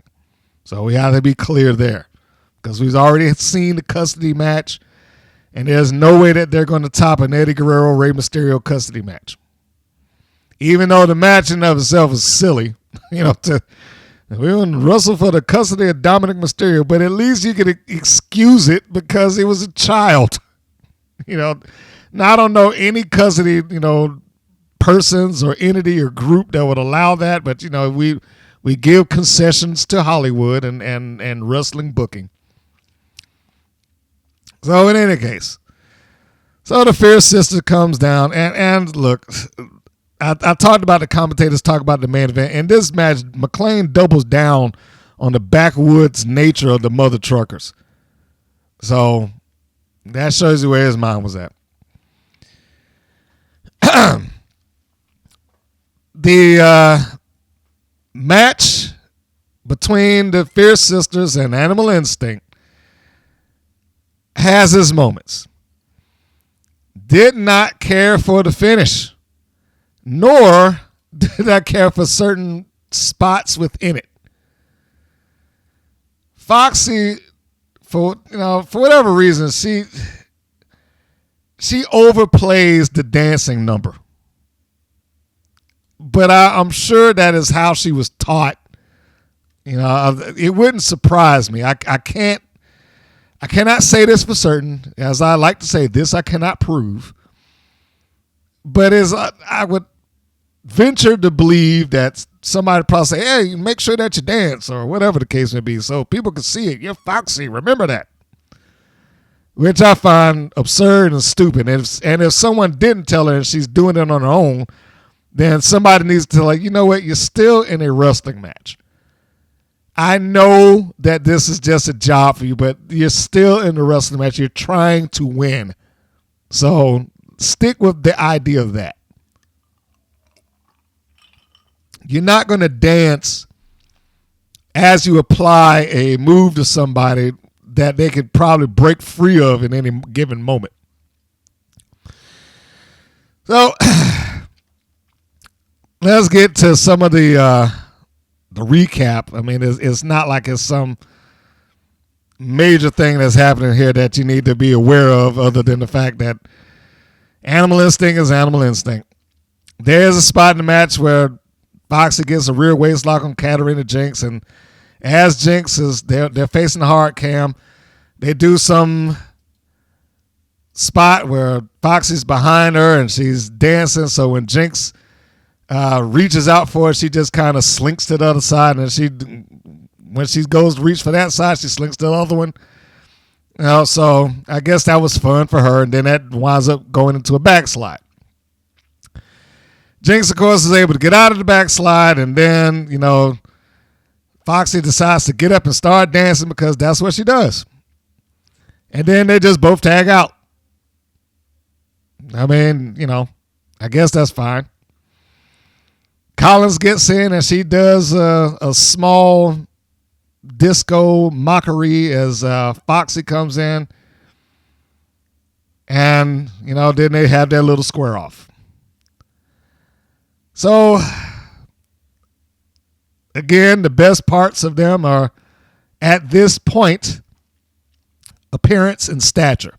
They both present well as potential stars. I won't say full-on stars, but potentially. They have a little test of strength in the middle of the ring. And before it goes anywhere, Collins takes a shortcut and clips Roxy, and puts her down to the mat. And then she immediately decides, hey, look at me. And then Foxy sweeps out the legs, and then she gives a split to show that she's good too. And then she decides to go for the cover after the fact. Did I say Foxy? I meant Roxy. God, why did they even name them stupid names like that? Roxy. So Roxy's in the ring, and Roxy does a pretty good splash in the corner on Collins. Then drop toe holds her into the corner. I mean, not to the corner, but in the center of the ring. And it's a fair match. It's not like a high speed, high stakes, match between two expert tag teams, but it's serviceable and it's watchable. And I don't mean that to say that it's bad and it's watchable, like, oh, you can get through it. I mean, it's the match in and of itself is fine. I just had my moments with both members, or all four members of both teams. There are little portions of time when I'm like, well, why did you do that? And the end is the specific moment that I'm talking about. It's the specific moment of, why did you do that? So let's get to where we are with the end. We get to, because they get Foxy back in the ring. I gotta make sure I'm talking about the right one. They get Foxy back into the ring, and at some point they start getting the heat on her. As Roxy tags out, and then Foxy starts off, and she gets Katarina and all that good stuff.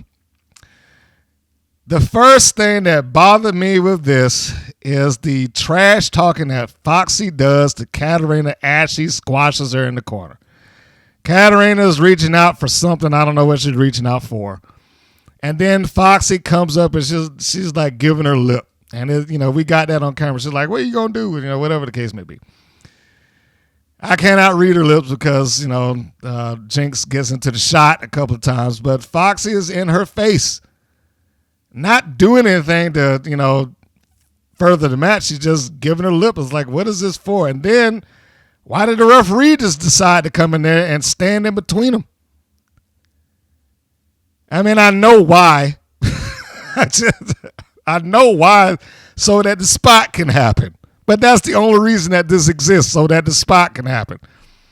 So she comes up, she being Foxy, she's giving lip to Katarina, and the referee just pops in the way. He walks directly in between them, and as soon as he's in between them, Collins comes in and gives her a backbreaker. Couple of things wrong that I felt like would happen here. One, like I said, what was she jammering about? They couldn't find another way to get to this point than her just coming up there giving her the lip. I mean, is it wrong necessarily? No, I just think that you could have found another way to get to this point. Two, I'm assuming Jinx is reaching for the referee. Well, let's just say for the sake of argument that she is. So the referee gets in between them as Foxy is just carrying on. And then Collins comes in and gives, a small backbreaker. I mean, it didn't look like it could tear paper with that backbreaker, but, it is what it is. I mean, it was like one of the most gingerly looking backbreakers I've ever seen. But then as she takes that backbreaker, she immediately rolls towards the corner, which I'm like, well, at this point, she just reach up and tag. Now, good on Jinx that she went over there and got her. But the bump took Foxy directly into her corner to a point that Roxy could have legitimately just reached out and like, hey, tag me. But that didn't happen. So I think that should, kind of look at little things like that also. If you can roll away from your corner so that, they can continue to get the heat on you. And Collins probably needs to do a stiffer backbreaker if she's going to do it. I ain't saying that she needs to actually legitimately hurt this girl or break her back, but if you're going to do a move such as that and you can't execute it well, find another move to do. Because it's, to put it into acting terms, on TV, it catches everything. It's not like doing a show just at a gym somewhere or a stadium where everybody's looking down at the thing. If you're looking at the ring, you might miss that, but on television, it's going to get caught. And the backbreaker didn't look strong enough. So now they're getting the heat on Foxy, as I said earlier that they were going to do. And then they tried to do the heel phantom tag spot, which I don't know if they really got the concept of that down. I mean, they executed the spot. I just don't know if they understood the why you're doing this spot. So let's talk about where the spot happens. There's a point in the match where after the double suplex, Jinx takes Foxy into her corner. Collins comes out. They do the double suplex on Foxy. Roxy comes in and breaks up the pin after they hit it. And Collins then tells, hey, ref, she's in here. She tagged me, right? As she should. And so now the ref is trying to get Roxy out of the ring. The problem here is that Jinx was already moving into the ring to begin with. The phantom tag spot works when, how can I put it? The fans need to think that They need to know that the rule is being broken. It needs to be painfully obvious that the rule is being broken. And yes, the rule is being broken because they're switching out. But it probably would have worked out a little easier for them if one or two scenarios, in my view, happened. A, if Foxy was in control and then she got cut off and then we did the Phantom switch so that Jinx came in, Collins went out, and the ref didn't see it, and now they've applied an unfair advantage, right? So that people could see that, well, hey, she shouldn't be in there. Now they got an advantage because they tagged and they really didn't. Or the second scenario, the B scenario. In the case that they're doing right now, Jinx probably should have been outside, and we need to see Collins say, hey, come in here. Jinx gets in, swaps out, they slap their hands, or one of them slap their hands together and roll out, and then the ref turns around like, hey, what happened? And then they start saying, no, I tagged, didn't you hear it? Right? But we didn't get almost any of that. The ref went right down for the cover. And remember, the referee is a part of this too. If he doesn't try to establish and or enforce the rule that we as the fans think is being broken, then is it being broken? He didn't question it. He didn't ask about it. He didn't say, hey, weren't you supposed to be on the outside? None of that happened. It would have gotten across a little better with the ref participating in this so that they can lie about it. But as it is, Collins like, hey, look at her, ref. Slapped their hands together. Jinx was already in the ring, and then she just got out. So, yes, the spot was done. The psychology behind the spot, I think, was lost, if that makes sense. So we get that in here. And they have their little switch. Again, the referee did not do anything for it. He didn't reinforce the idea that this heel team just did a heel move and cheated. Nor did Roxy stop Katarina from running across and basically forearming her in the face, even though I'm pretty sure she would have seen her charging at her from a mile away. So we got this, and let's just get to where Roxy makes the tag, because this was another spot that I didn't particularly care for. Collins gets into the ring. Foxy is able to fight out of her hold, and without much effort, Foxy pretty much gets free, staggers over to her partner. Goldie Collins just stands there and watches her do it. And then she tags, and she's like, oh, I got to tag out. It's like she forgot that she was supposed to be out of there or something. That's one of those moments where you have to go in the back and say, okay, look, what were you doing right here? Why did you do this? Because the ideal thing to do, even if you're going to get Jinx back into the ring, is for you to make some effort to try and stop her. And she didn't make any effort. Not only did she might not make effort, she pretty much just ran away. Like, oh, she tagged out, so let me go tag, let me tag my partner. It wasn't a good tag spot. It just wasn't. And this is part of the reasons why I'm like, it's very difficult for me to give this sort of credibility to them as this great tag team, either one of them. I mean, they all look good. And they all can do good moves. And they all have done good moves. But there's moments like that, I'm like, well, why did we do that? And fully, I understand absolutely that is a different element being in there doing it rather than to sit and say, hey, look, why don't you try this or that? But that's also where the experience comes in. If they, when they do that enough, or they have somebody that sit down and talk it through with them, like, hey, look, let's go over your match together and see what can be improved on. I'm not faulting them for not knowing. I fault the promotion for putting them in a position of being on national TV, being fronted as like this is the best women's wrestling in the world and all that stuff. I put the heat on the promotion for allowing that. It's not their fault.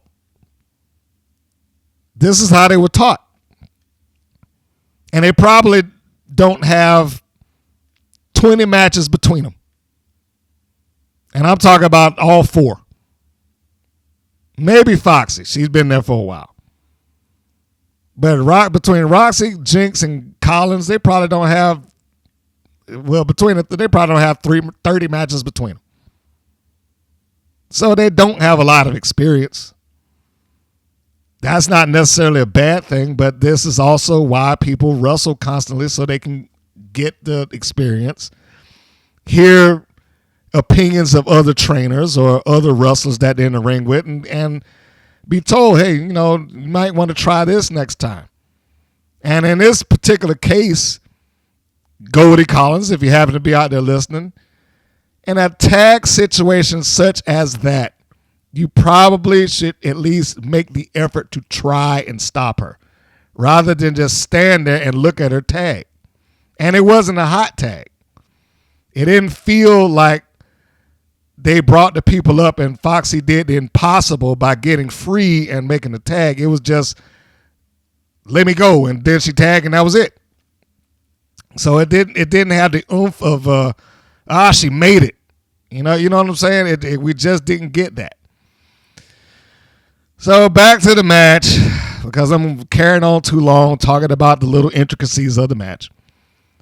Foxy is out, Roxy is in, and Roxy now gets Jinx into a over-the-shoulder backbreaker. Now, I don't know where she was going to go with that, but she's got an over-the-shoulder backbreaker. Collins is now trying to get into the ring as that's happening and distracts the ref. When Jinx is up on her shoulder, she rakes the eyes. Allegedly. But she rakes the eyes. And then she runs over and hits Foxy in the stomach. I appreciate that. What I didn't like is Roxy staggering to the ref. Like, ref, look at my eyes. It's enough that you were scratched in the eyes. And I think that people would understand if you were just staggering around the ring, blinded for a second or two, because you can't see, right? You're covering your eyes up. You're reaching around because you can't see what you're doing or where you're going or where your opponents are. And then she comes up behind you and rolls you up. 1, 2, 3, you're done. And then the other thing that I really didn't like the second that match was over with, Fox was right back up and her eyes were fine. Didn't have a problem beyond that 3 count. She got rolled up, pinned, and then soon as that was over with, she charges at the Katarina Jinx like, I'm going to get you. I was like, what happened to your eyes? You're selling the eyes. You just got raked across your eyeballs. You're not supposed to be able to see. You should still be in that ring right now selling the effects of that so people can understand it. Somebody out there wouldn't have understood just because she got right back up. But there we go. Animal Instinct get out of the ring, and then they go to the commentating table, and they cut an Animal Instinct promo, which is not going anywhere. It's the same song and dance. Some animal puns, and we're Animal Instinct, rawr, or whatever the fuck. I don't know. I hope I remember to bleep that out. If I don't, I'm sorry. But yeah, this was okay. It's those little things in there that I'm like, I don't know about this. Or why could we could have tried this instead, or something. And it just never got to that. Never got there. Like I said, the second that it was over with, right back up. Whatever eye problems that she might have had, completely gone and erased. We go to the next segment, which is the next match. Reina Del Rey with the Alliance taking on Tiki Charmorro, who was really winning me over at one point in time. I did not think that Tiki could do it. And maybe she needs to be around the right people. That might be it. Because the times that I've really enjoyed Tiki, it was the 2 matches that she had with Penelope Pink that she won, even though it didn't do anything for her. And then this match. So let's go into the match. We've got the Queen of Kings, Reina Del Rey, walking out the ringside with a purpose, along with her posse, Gambino, Rhythm, and Gianni.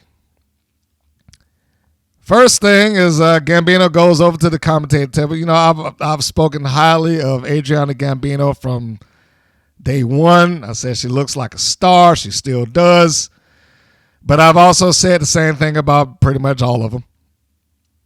I don't know why it is exactly that David McLean somewhere in here decided to like, hey, do you know Lana Star? I was like, what does that have to do with anything? But, and I don't know if she did something that got under his skin. And maybe it's me, but when she's like, hey, pull my chair off for me, he's like, hey, I know that. I'm a gentleman. It's like he got legitimately upset. Now that tickled me for whatever reason. It's like, is he mad that she said pull my chair out? Yeah, I don't know. So anyhow, this is the next step up from the Del Rey Pep Riley match. We got a complete squash the last go round. And honestly, walking into this, I expected the same thing. I fully expected it to be a squash, and did it surprise me. And I mentioned earlier at work, you know, amongst my coworkers, you know, for anybody that's new, I'll reset the table about the job. We monitored a lot of different stations across the country in the hub that I work at. And because of that, we see WoW on a week-to-week basis. In fact, as I'm recording that, I'll be probably watching the latest episode tonight. And when we do that, you know, they always, you know, now that they know that I had some involvement with wrestling by any stretch of the imagination, you know, they have now given WoW time and effort to watch simply because I am there. And they see me watching it all the time. They see me taking notes about it all the time and stuff like that.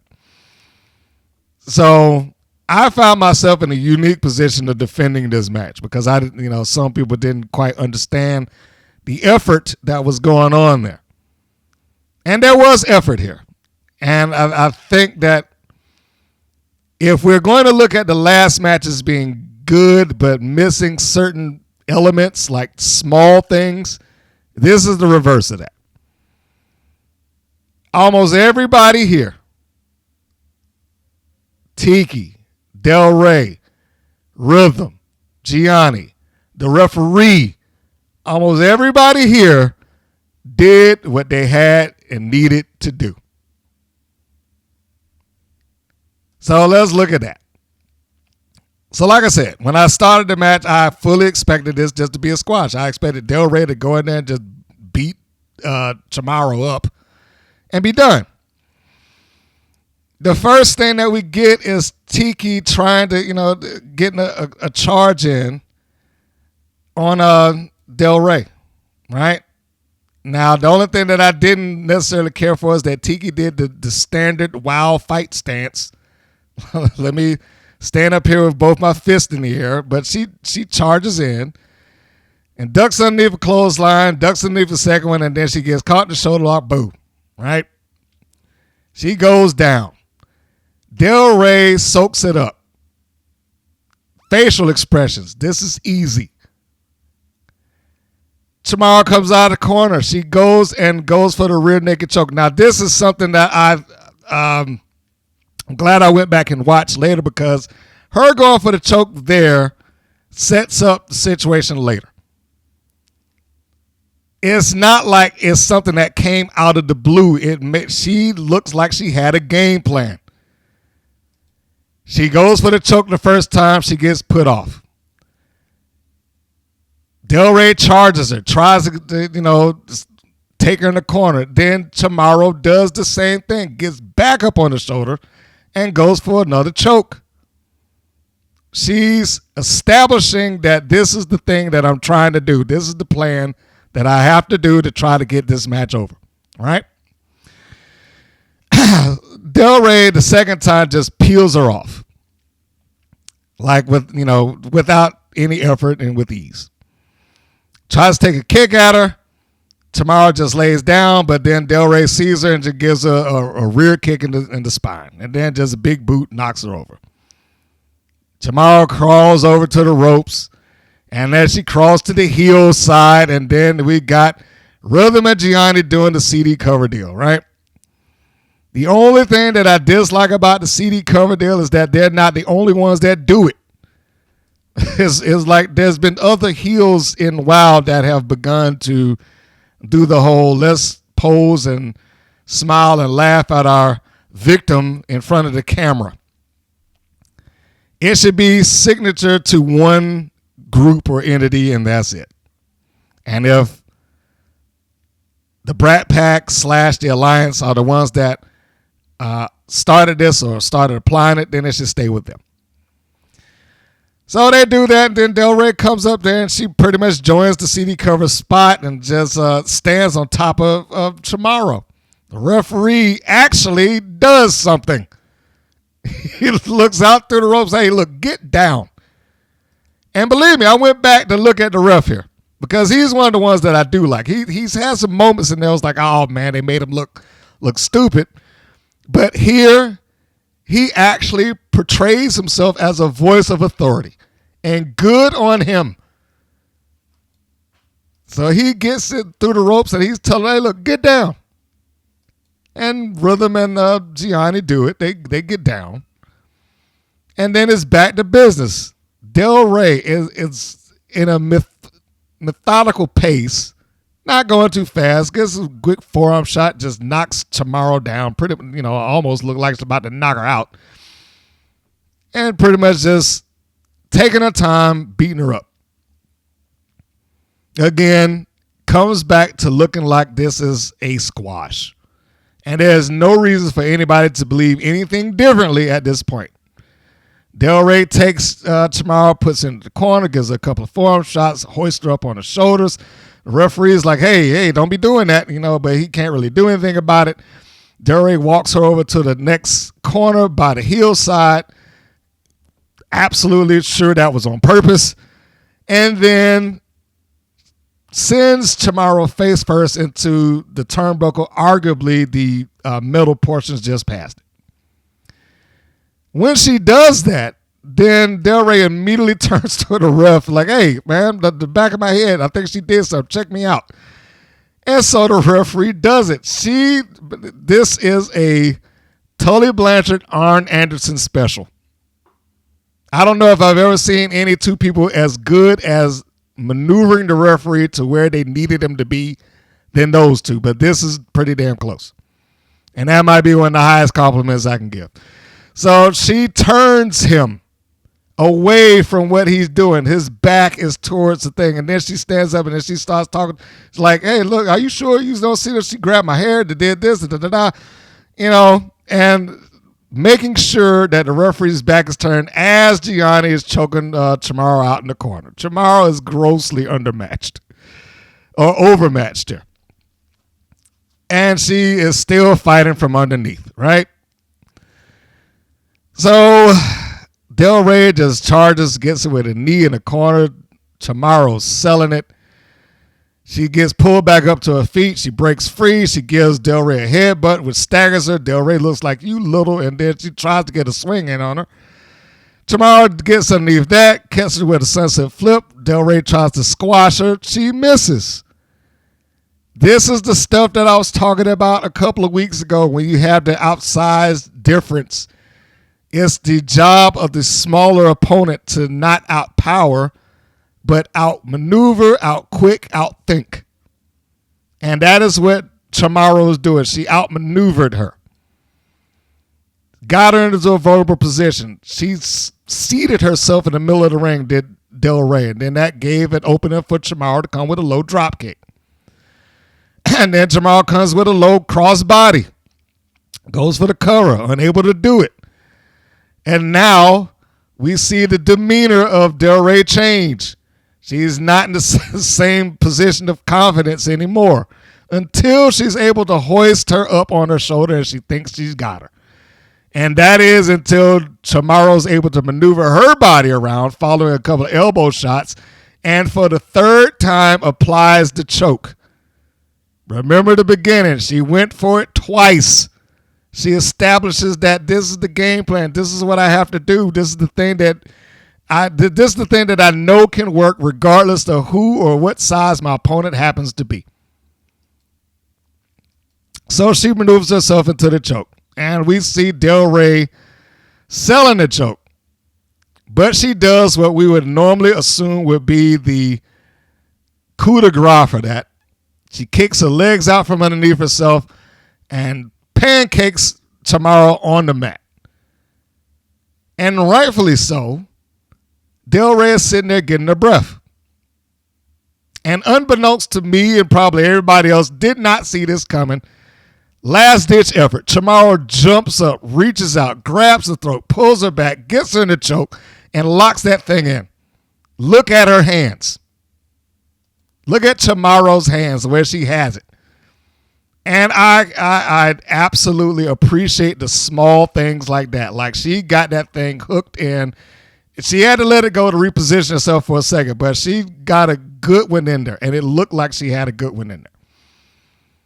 So now we do what the normal heel things do. The Rhythm gets up on the apron to distract the ref, and he goes, hey, no, look, you got to get down. Get down now. Right? So, and it makes sense for him because it is a singles match. Rhythm is up. She's not a manager. And he knows that, look, if she gets in here, it's not going to be good for Charmorro. Look, you got to get down. But it's at the time where he's reinforcing the rules by getting the heel down there, but at the same time, his back is turned to the fact that Del Rey has tapped out. Another small thing that I looked at within this particular match, you notice she didn't slap the mat. She slapped the hand. She slapped the mat, you might have heard it. Slapped the hand, the referee wouldn't notice that. But Charmorro would notice it. It's what you do in MMA. When you're signaling to your opponent, hey, look, I quit. Let me go. And she did. She tapped out. She let go, but then she has to see that the ref's not paying attention. She gets up, ref. She just tapped out. What are you doing? She's trying to get like, hey, I just got her. And he's like, well, what happened? I didn't see that. So now Charmorro tries to do that last ditch effort, and unfortunately for her, she's caught by the hair, turned around, and given that clothesline to the back of the head. 1, 2, 3, she's done.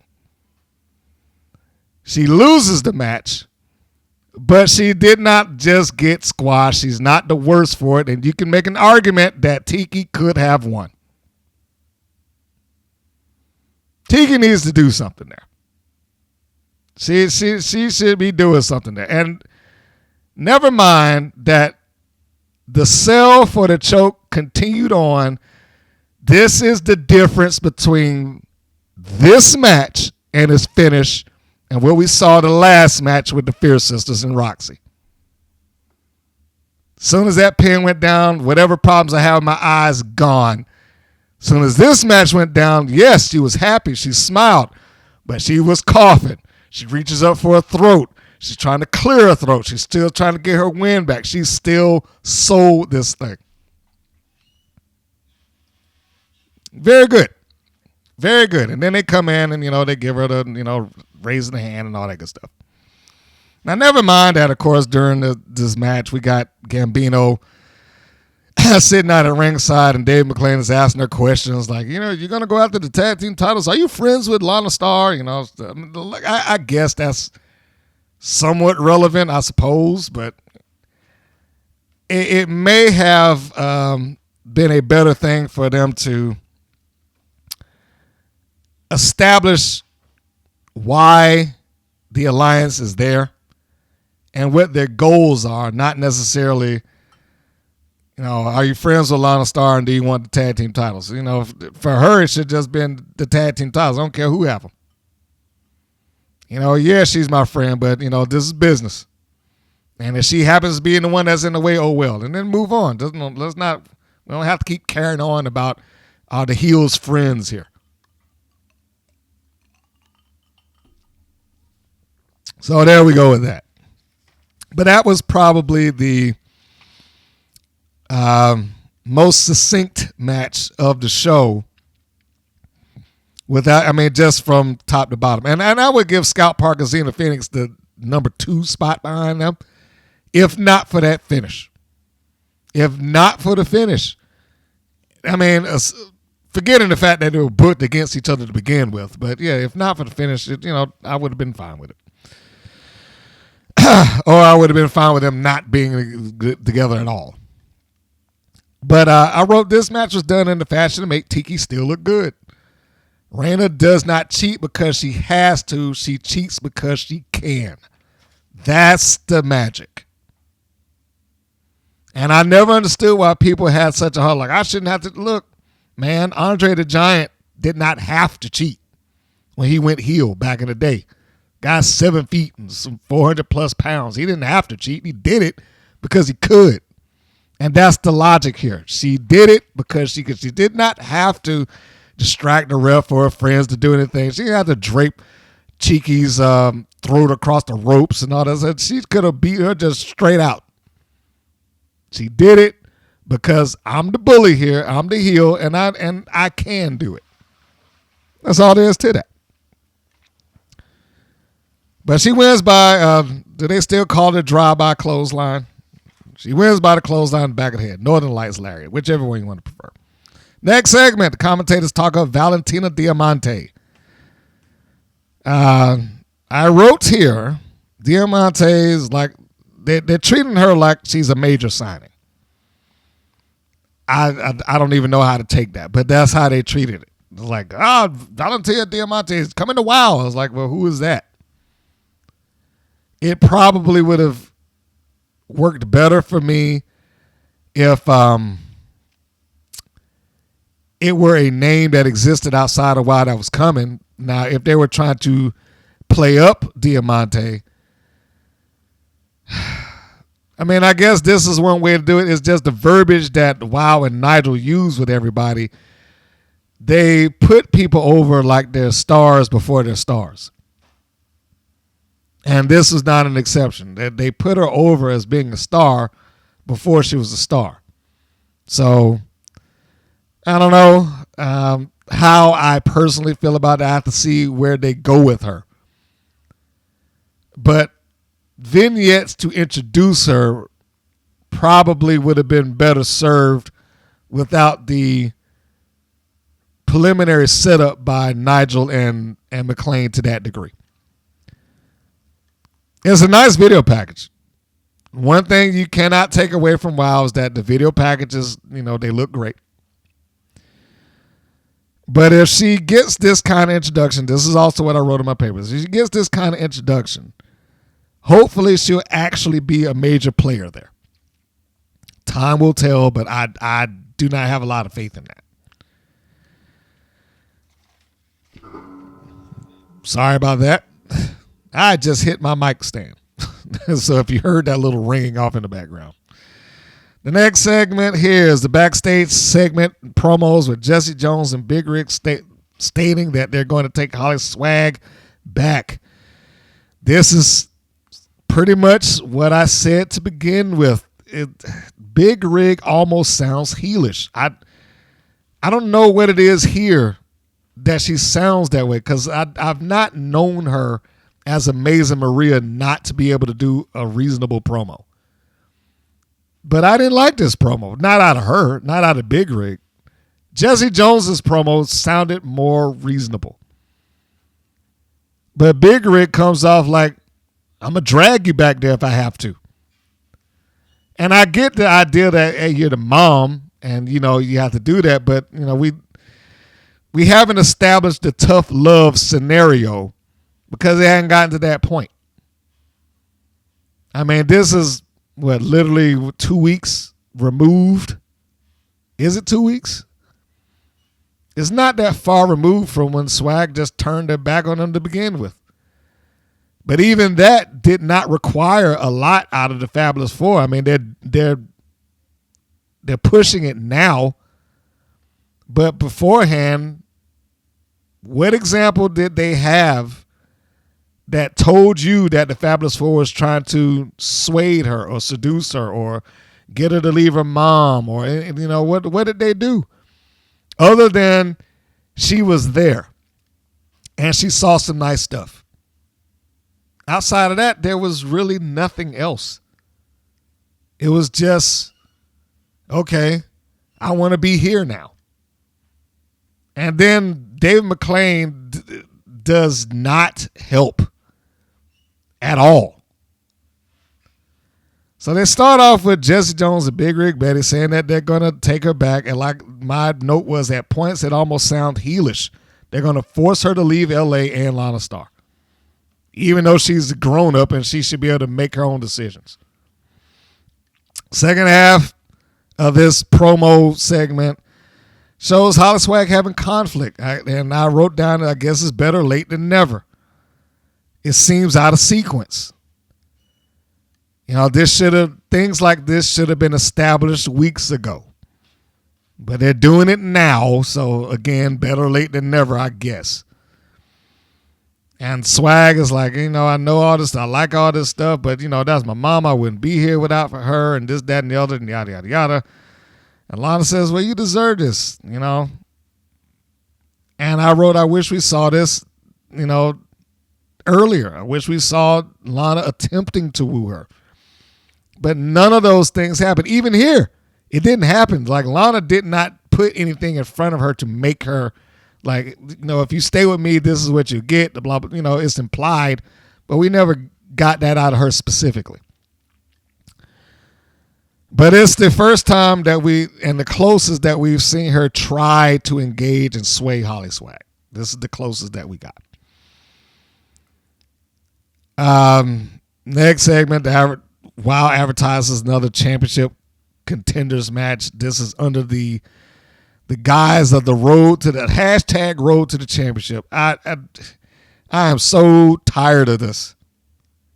I am so tired of this. And the first thing I wrote down was why, with multiple question marks behind it. And they're advertising Penelope Pink versus Santana Garrett for the road to the championship. I was like, what? Let's recap the amount of number one contenderships that they've had. They have not gone anywhere, by the way.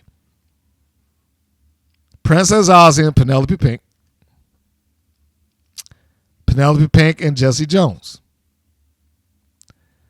Penelope Pink and Jessie Jones Part 2, which apparently Jessie Jones has just forgotten about or no longer cares about this title shot that she was so driven to get weeks ago. Now it's just like, all right, whatever. She won a number one contenders match for a title that isn't there. Then we got the Classmaster versus Santana Garrett for a number one contenders match. Overlooking that we just had a number one contender established. And now we got this. Road to the championship. Just strip the beast of the title already and give it to somebody. This is exactly what I'm talking about. It's like that title is just in the muck. No one can save that thing. As long as it's under the control of either David McClain or Selena Majors or both, no one can save that thing. Jeannie Buss does not know what she's doing or talking about and probably doesn't care, probably doesn't watch this show at all. She's just happy to have it in her portfolio because she's helping the world somehow. But why we are legitimately, 2 months into this? Why are they still doing that? It'd have been an easier thing for them just to have somebody declare themselves to be champion at this point. And it's not like it would have been difficult to do. I legitimately thought about something they could have did in 5 minutes. And that's not an exaggeration. Like less than 5 minutes, I came up with something on the spot at that job because I was asked. Because I said it out loud. It's like, this is so stupid. I was like, just give the title to somebody else, and if she ever comes back, then unify it or something like that. Well, what would you do? I was like, I'd have Lana Star grant Penelope Pink a title and make it clear. The Wild Championship, the Wild Championship doesn't deserve Penelope Pink, not the other way around. That title has been back and forth. It clearly is something that you use as a plaything. You know, if you're talking to David McLean, you're protecting the beast. She should have lost it by now. That title means nothing. It doesn't deserve to have a champion like Penelope Pink. So what I've done is I've created the Lana Star Championship.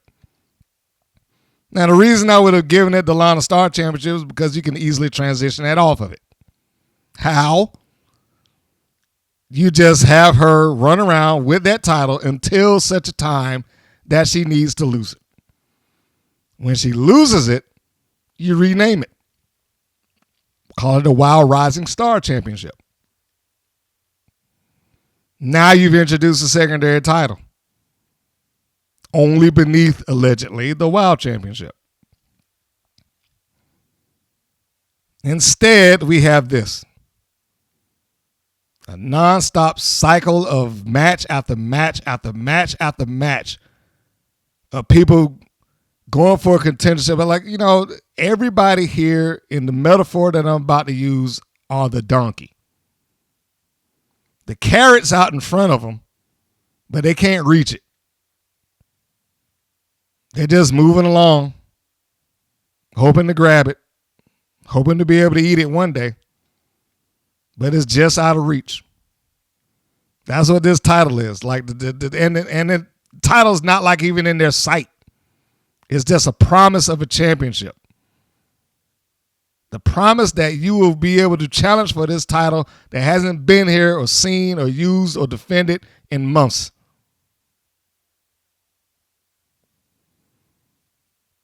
This is just absurdly bad. But it's not my playpen. So, to recap, Pink will face Santana Garrett, who just lost a number one contenders match, by the way. So why is she even in the road to a championship? Why is Penelope Pink in the road to a championship? She just lost a number one. None of this stuff matters. That's the problem. Nothing matters. None of this has any value. You got somebody that won the number one contendership that not challenging for anything. None of this matters. It's just a series of stuff, random events that just happen. So I don't know. I honestly do not know. So moving on, it is the time for the main event, the final segment of the show. Earlier in this episode, at the beginning segment, it came down to being a custody match, but I also forgot to mention that Jessie Jones pretty much suggested that and said that give us any two of the four and, you know, we'll win the allegiance of HollySwag. So, again, the circumstances by which this is taking place is still ridiculous. It is absolutely ridiculous. Like nothing here connects. Even when you look at HollySwag come out to the ring at this match, they talk about, or I shouldn't say talk about, visually, They show that she owns a tow company, Swag's Towing. They show her getting out of a giant big rig truck.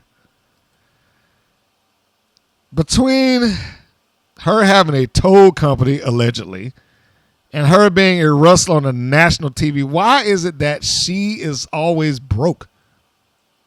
They wrestle for free.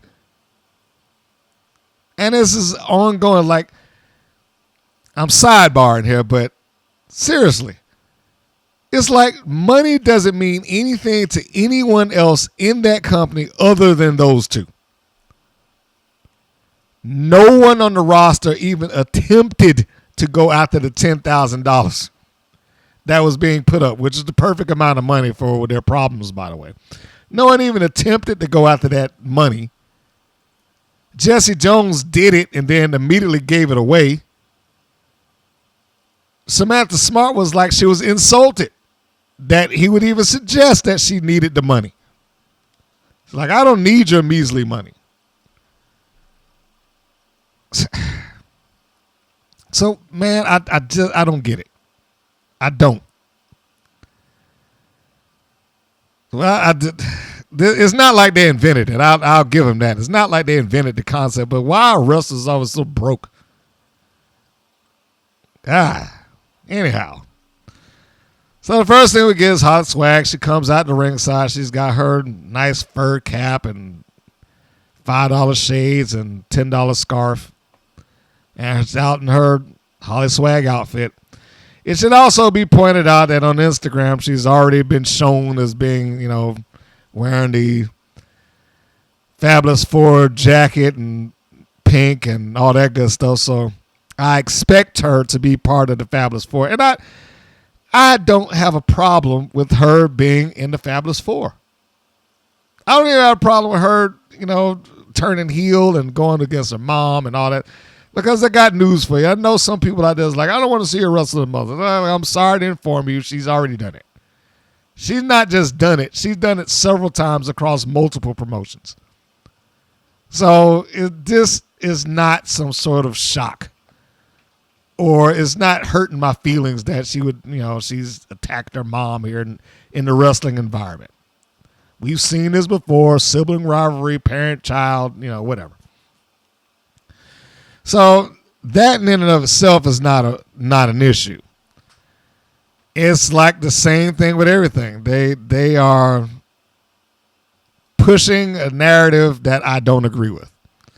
Or where they're trying to get to and how they get there, it just doesn't seem to work. I was like, this just seems so ridiculous. So Swag comes out first. She goes and she sits down at the commentating booth. Or not at the booth. She sits right in front of it. Now keep in mind, she's right in front of it. In front of the commentating booth, listening to Nigel Zane and David McLean. David McLean, who has kissed Lana Star's ass this entire show and has done nothing to make you believe that even though storyline-wise Big Rig cannot do for her financially what Lana Star did, like she does not give any reason that anybody would ever go back to her.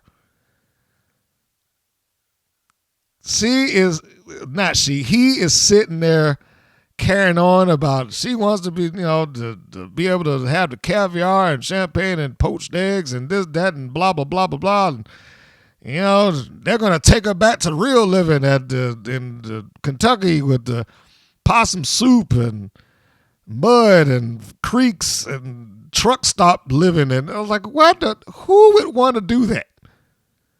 Why would you even bother? If I needed him to sell something for me at all, I was like, just don't bother, dude. Just don't. Because if that's the best you got, then just forget it. Like, talk about the emotion behind it. That's the sell. It's her mom. Talk about that. It didn't take me 2 minutes to come up with something when I said it earlier. You're a parent. These are the things that you like. Look, I have given things to you that cannot be measured by dollars and cents. Lana Star doesn't have to do those things for you. I do. She didn't have to be here and support you emotionally when your heart broke or you're sick or you're this or you're that. I do. Why is that such a hard concept? Instead, he fixated on the stupidity of the backwoods of the South, or what he perceives as the South. And then had the nerve to sound shocked and amazed and surprised when she turned. If I'm sitting 3 feet in front of this guy listening to all that, I would probably do it too. And I hate to say that the match wasn't important here, but the match wasn't really important. It was fine. But the match was not overall important. Now, Jessie Jones, I think the world of as a wrestler. I do. Because she has not really altered herself all that much from being Jessie Belle Smothers or Jessie Belle to Jessie Jones. It is pretty much the same package, different name. And I'm good with that. And she always does a sensible promo. She works well. Miami Sweet Heat did good here. I mean, all of this in the ring was fine. The heat gets put on Jessie because they clipped out the leg. I guess they're trying to play into the fact that she had it broken. I'm like, he said she had a history of knee problems, which she didn't really have a history of it on a while. She had her leg broken allegedly, and it just never really went anywhere past that. But it's not like they ever illustrated that before. But it works here because they went after the leg and it became the target. It was whacked up against the post. It was clipped. It was pulled over the ropes. So, as a heel team, Miami Sweet Heat did their job. And it's fair to say at this point, if you're going to talk about anybody propping up a championship or making it have some level of value to any degree, it's going to be Miami Sweet Heat. They're the most defendingest champions that WoW has ever had. That's just a fact. So once they take control of Jessie Jones in the match, you see them sharks in the water. They go after her. They're just chumming. They're attacking. Swag, to her credit, is given a lot of facial expressions as to, even though she doesn't look fully disturbed by what's going on, she is given the expressions like, I really don't want this to happen kind of thing. But she's doing her job. I hope they do this more often. I like the double leg stomp spot that Miami Sweet Heat did. I thought that was really good. I hated that the production company missed it though, because when they was getting ready to do it, they got a close up on Jessie Jones rather than seeing the impact of the knees. But it was nice that they can maintain this kind of continuity. Swag goes back and forth between like grimacing and seeing her friend / aunt get beat up, but then she's cheering for Miami Sweet Heat at the same time. Dave McClain, for whatever reason, is standing up while he's doing this. Like, he seems like as big a fan of the Fabulous Four as anybody. Can't refer to Lana Star just as Lana Star is always the Fabulous Lana Star. He is probably just as much to blame for Swag making a turn as anything. Because like I said, if I was sitting 3 feet in front of this guy telling the world about, oh yeah, all this stuff that she's going to give up to go back to goddamn, backwoods Kentucky and kiss her cousin and whatnot. I mean, it's like he used every Southern terrible Beverly Hills Billy Green Acres stereotype he could think of. One thing that I did not like here at all, and I like this young lady too, Laurie, but Laurie, sweetie, those forearm shots to the knee were not snug. And the camera did not do you any favors by by showing that. So if you're not gonna do those, well, you probably don't want to do it. But I do like her and Miami Sweet Heat. In fact, she should probably get her some singles matches at some point in time. But anyhow, so Sweet Heat is really in control here. They're taking over on Jessie. They are wrenching at the legs, the knees. Lindsay applies a ankle lock. And this is the case of struggling for the tag. And we can go back again, and I hate to point it out, but this is what I was talking about between Fierce and Animal Instinct, that Jessie had to work to make the tag. Whereas with Foxy, she just like, I broke free and staggered over to my corner. Here we go. Now, I didn't like that they both did the tag at the same time, but, it is what it is. So this is almost standard mother trucker thing. Jessie gets the tag. Big Rig comes in, and she comes in for the cleanup, and she's cleaning up on the members of Miami Sweet Heat. Meanwhile, you got HollySwag over there thinking about what she's going to do. All right, she looks contemplated, or she's contemplating what she's supposed to do next. I like the spot that Rig gets out of the way of Laurie getting ready to drop an elbow on Lindsay. I don't know why McLean's like, she almost did it. Good on Nigel to say, no, she did do it. So I'm glad that he spoke up and said that. So Laurie gets caught with a stunner after nailing her sister with an elbow, and then we get a short arm clothesline by Big Rig and knocks out Lindsay. Lana Star gets up on the apron to distract the referee. Holly works her way around. She pulls Jessie Jones off of the apron. Now, the only add-on that I would like to have seen here, rather than her do that, would have been if Penelope Pink did it for her, so that the engagement was solely between Swag and her mother. Because she's already kind of committed to going heel when she yanked Jones off of the apron. She gave a punctuation to it. She put an exclamation point on it when she hit her mom. But I think it would have been that much more if Pink had gotten Jones off the apron, because we can expect Pink to do that. And then Swag gets up and she's thinking about it. And she, Pink can be like, go ahead, do it, and she's contemplating.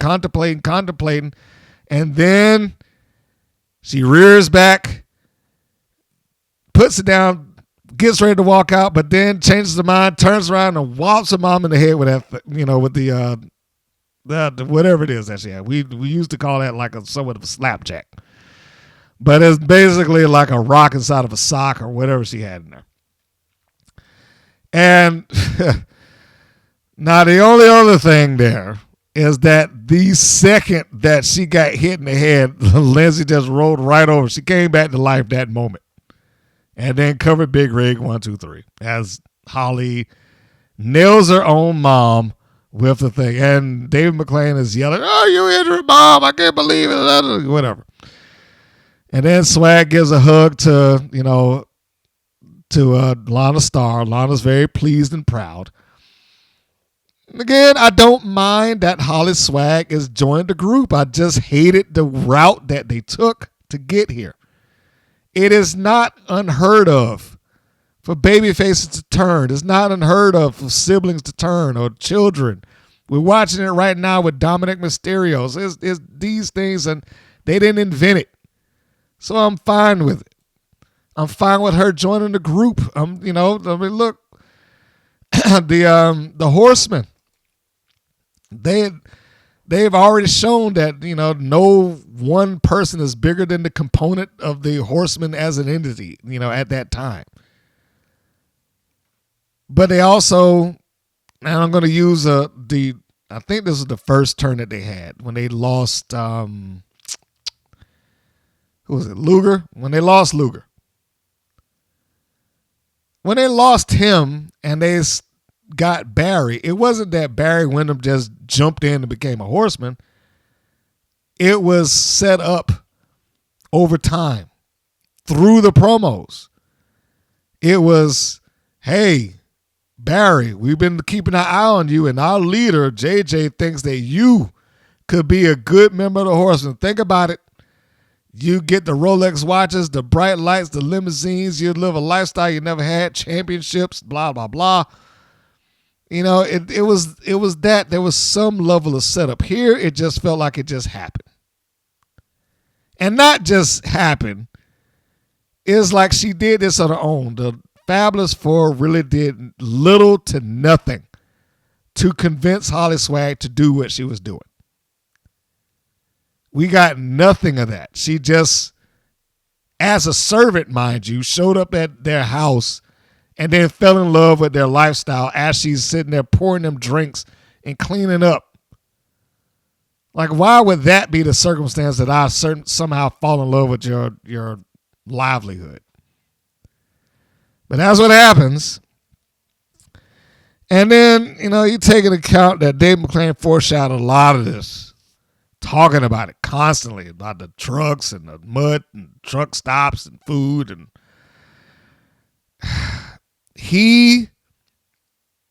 I will repeat, was awful this episode. And I don't say that about him. I honestly, truly try not to do that because I want to be fair to him. And there are days when he's fine. But when he does this and he goes over the top and he's like, you know, trying to sell something, it's like his version of trying to sell something works against the sell, if that makes sense. Like, I know he was trying to sell the idea that, well, this is just the living that she knows and is, you know, down home or whatever you want to call it. But there's no way to relate that and make it sound good the way that he was saying it. Like I said, the thing to sell there is not the financial or the material gain or whatever the case may be. You're selling the material versus the emotional or the personal. Amazingly enough, when this episode went off last week, I also monitor a station that runs catchy TV. And on that episode, I can't even say episode, they had a marathon. They were doing Mama's Family. For those of you who remember old sitcoms, Mama's Family. And in this particular episode that I'm referencing, this is Mama's Cousin is the title. I had to look it up. They had stuff in there that's like, you know what? That would have applied because it was Mama's cousin who became rich and powerful and this, that, and the other because of, you know, her aspirations for material gain. And the titular character, Mama, was jealous of that. You know, and she felt like she had to go out of her way to make a house look better and this, that, is so that her cousin would not look down on her. Until we get to the end. And the cousin reveals to us like, yeah, I do have those things. But you know what I also have? I have an empty house. No one waits for me. I don't have, you know, a son that would do, you know, move heaven and earth to make sure that I'm okay. I don't have a grandchild here to, you know, to watch and see them grow and this, that, and the other. I don't have family, friends that, you know, come across just because they like my company. I'm in that house by myself all the time. And I was like, why couldn't they sink into something like that? That's the sell right there. The emotion. That's what you're weighing it up against, not the goddamn truck stops. Same thing I saw in American Housewife. Yes, I use a lot of TV references. And it was one of the better episodes. I'm not a huge fan of it, but it was one of the better episodes. It was kind of the same deal. And and I'm paraphrasing right now, but if you've ever seen the show, even though this woman played by Katie Mixon lives in a rich area, she's perceived as poor. And in a particular episode, she didn't want to go back home as she was staying over at the house of somebody that she couldn't stand. But her house was lovely, and she had servants and this, that, and the other. And they had a heart-to-heart there by the end. When Katie's husband comes over there, and she's like, you know what, you just stay over here. If this is this what you want, then you stay. You live there. I'm going to go back over there with the kids. And Katie's like, he just doesn't understand. And the rich, snobby lady's like, yeah, I know. I get it. I used to be married before this one, too. And I used to tell him, like, I don't want to do this, that, and the other. I don't want to spend time going to, in this crappy little apartment and blah, blah, blah, blah, blah. And it's like, and then she got divorced and she found a rich guy. She's like, but now I have a husband that doesn't care what I do. He's never here. He's off in the Bahamas right now. He's not concerned about what I do, when I do, or who I do it with. And she gives, like, some of the best times I had was in that crappy apartment. And if I had just given my husband the time and the respect of the stuff that he wanted, maybe we would still be together now. Why can't they do that? Why can't they have, of course it wouldn't be the husband, but why can't you have those moments? It's drama. It's not difficult. Anyhow, but that's how it ended. HollySwag turns. The heel turn is complete. HollySwag is now probably a official, if not an auxiliary member of the Fabulous Four. And, of course, Dave McClain pushes them over. The Miami Sweetest 4-time champions, Fabulous Lana Star. He yells and screams into the mic, I can't believe you did this. Even though I don't know why, as he sat there putting over Lana Star and her lifestyle for the last hour.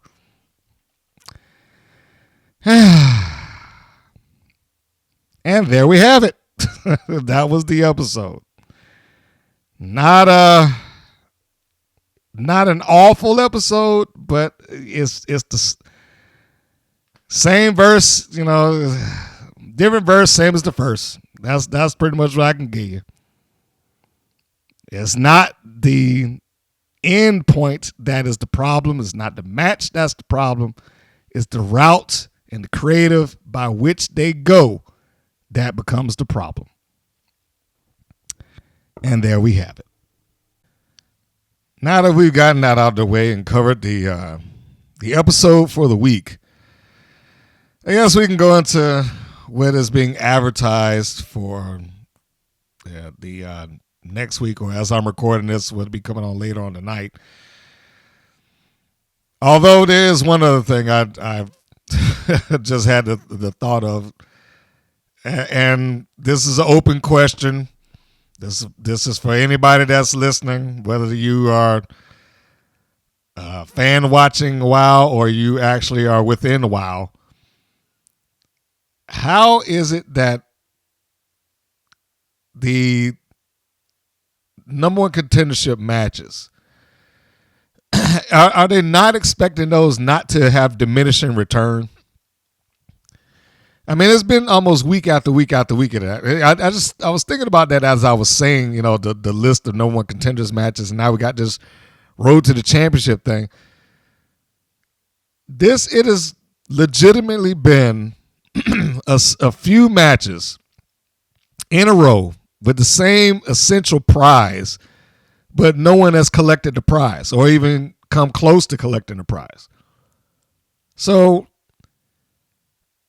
is it me? I don't understand how that is supposed to be. I don't want to say a ratings draw, because I'm pretty sure that a ratings draw has nothing to do with this. But I don't understand how that's supposed to entice someone to want to watch, is what I was trying to get at. Because it doesn't seem like if I look at this once, let's say you're watching it week to week, and not doing it for the purposes that I'm doing it, to review it. But if I'm watching this week to week, and then they say, "Hey, fans, next week we're going to do a number one contenders match," and then they follow with another number one contenders match, and then another one, but you never see the result of said number one contenders match. It's just so and so and so and so are going to have a number one contenders match. It's like, well, we've had several of those. So what's the end game here, and how is that supposed to entice me to watch? Like, they do several things there that on the surface of it should make you want to see the show, but then after you've seen it for a while, it's like, why am I bothering? Example, what I just mentioned, the number one contenders match. They've brought that up a number of times, and they use the term, fans, you don't want to miss this because it's going to be Santana Garrett and Penelope Pink for the number one contender, or whatever the case may be. But when you just look at, heaven forbid, if you have a long memory and you think back, it's like, no, wait a minute, didn't they just have one of these? What happened to that? Does it not cross their mind that, maybe we're running this thing into the ground? The other example is when they introduce somebody and it might happen tonight. I don't know. They'll look at it like, next week, fans, you don't want to miss the debut of so-and-so. Ashley Blaze or Sierra Breeze or, whoever. And then they'll go out there and promptly lose. And I've said before, I'm not against the idea of a debuting person losing the match, but it happens so frequently for a while. Like, why am I tuning in to see them? How are they a selling point to me? Those questions and many more, really. Like, what is this undying love that everybody has had for Coach Campanelli? That's a random thought. But what is she has like a following that just will go to the ends of the earth. I can't even say go to the ends of the earth. Let me rephrase that. They treat her with like childlike reverence. Like, I want to do everything possible to make you happy. What kind of mind control does Coach Campanelli have that this is a thing? Because I don't get it. It's like, what has she done that, say, Lana Star didn't do? She got some belts made that really have no value in that company. Yeah, they get to run around and call themselves champion, but, what are you champions of? There is no trios division. They're just random teams thrown together to give them competition every once in a while. But since somebody else has titles and they have the ones that probably the only ones in a while that have any sort of value to them, what is this incredible loyalty to the fault of whatever heel has decided to align herself with Coach Campanelli? Like, everybody has been, I'll do whatever it takes to make you happy, Coach. Like, Randy Rara, Ariel Sky, Sasha Sparks, Pep Riley, Gloria Glitter, Candy Crush. All of them have fallen into this. I'll do whatever it takes. Before Top Tier wasn't perceived that way until we saw the last week when the match and Gloria Glitter changes direction mid-match. Coach, can you see me? Like a kid trying to impress their mom. That's another thing I don't understand. What is that for? Anyhow, I'm sure those questions and many more will never be answered. So let us go into the press for this upcoming episode. If you don't want to hear it, then, skip by. Oh, yeah, one other thing, the poll. I started trying to do this more frequently. So if you're listening to this, there is a weekly poll for the episode that airs. And of course, there's your personal rating. It was great. It was terrible. It was meh. As it is for the week that I'm in review of right now, the ratings, or at least the poll on my community tab on YouTube, shows 58% saying it was great. 26% of you say it was terrible. 16% meh. That's not bad in terms of the persons that are listening to this, or the ones that participated. It's not bad. So we'll see if we can get up another one when it's ready in time to put the polls up for the upcoming episode. And this is the read of the upcoming episode. If you don't want to know, then skip ahead. It is season 3, episode 10, and Even Fabber 4 is the title.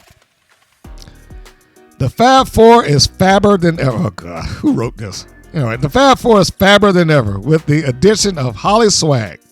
Holly is determined to put her best foot forward with her new crew in her first match in the foursome against Ashley Blaze.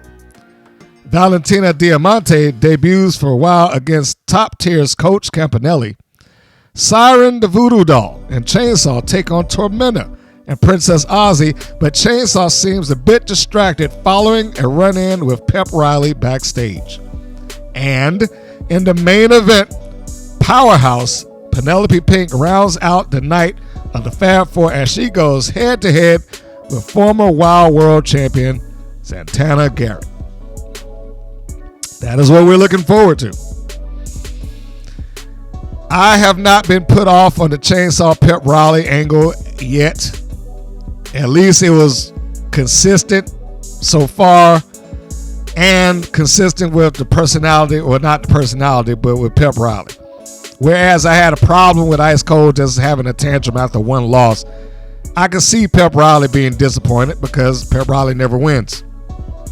You know? In fact, I'm not sure she's had a single win in there yet. And I don't mean singles. I don't mean that. I don't think that she's had a win at all, if I can remember right. But we'll see if Diamante is able to actually get a win on Campanelli, because you know how that goes. And HollySwag is not, I guess, the official fourth member, even though, as I might have mentioned earlier, on IG they posted the pictures of her with the damn jacket before it ever aired. So, you know. They probably will want to hold off on that for future reference. But it's fine.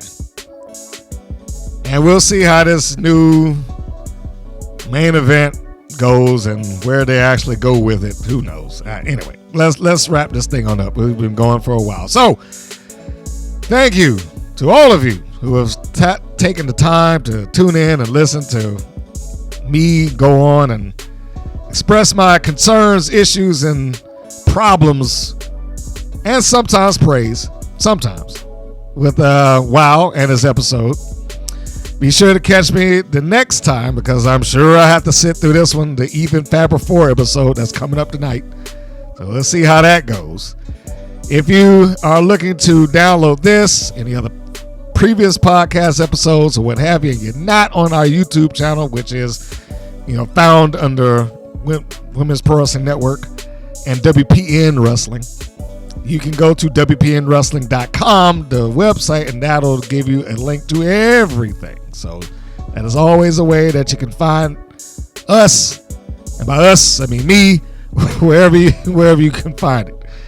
Also, there's a 24-hour-a-day, 7-day-a-week stream of videos that have been previously shot, edited, and commentated on, all those fine things from talents listening back to 2013, some of which, as I say, you might be able to see on several wrestling promotions, because they worked their ways up through the indies and they got themselves a big jump into television, including being on TNA, AEW, Ring of Honor for what that's worth, WoW, and in some cases WWE. People like the Priscilla Kelly. Where has she been? I haven't seen Gigi Dolan in a while. Aja Pereira, who's out there refereeing and living her best life in WWE. But there's also Kiera Hogan, who's gone through WOW and TNA, and I think she's in the Ring of Honor now. All of those. Even, you know what? There's an interview there with Amazing Maria. If you don't know who she is, the current Big Rig Betty. Got a match with a nice street fight from back in the day with a now known Jessie Jones. At that point, it's Jessie Bell. Just a lot of stuff just sitting there. So if you ain't going through it on the YouTube channel and you just want to see matches just put up in linear format so you to watch, you can go to WPNWrestling.com. You can find it all there. Just like you can find all the podcasts. It is the centerpiece. It's the nexus for all that goes on in the Women's Pro Wrestling Network universe. Now, having said that, time for the close. This is Mr. Green saying that this is Mr. Green saying so long, and we will see you on the next go-round. Take care, everybody. Thank you for listening to the WPN's Rights and Wrongs of Pro Wrestling. If you have questions or comments, please contact us via our Facebook or our YouTube channel at the Women's Pro Wrestling Network. If you're new to the WPN, feel free to subscribe to our channel and like our page. We appreciate your support. Thank you again for listening.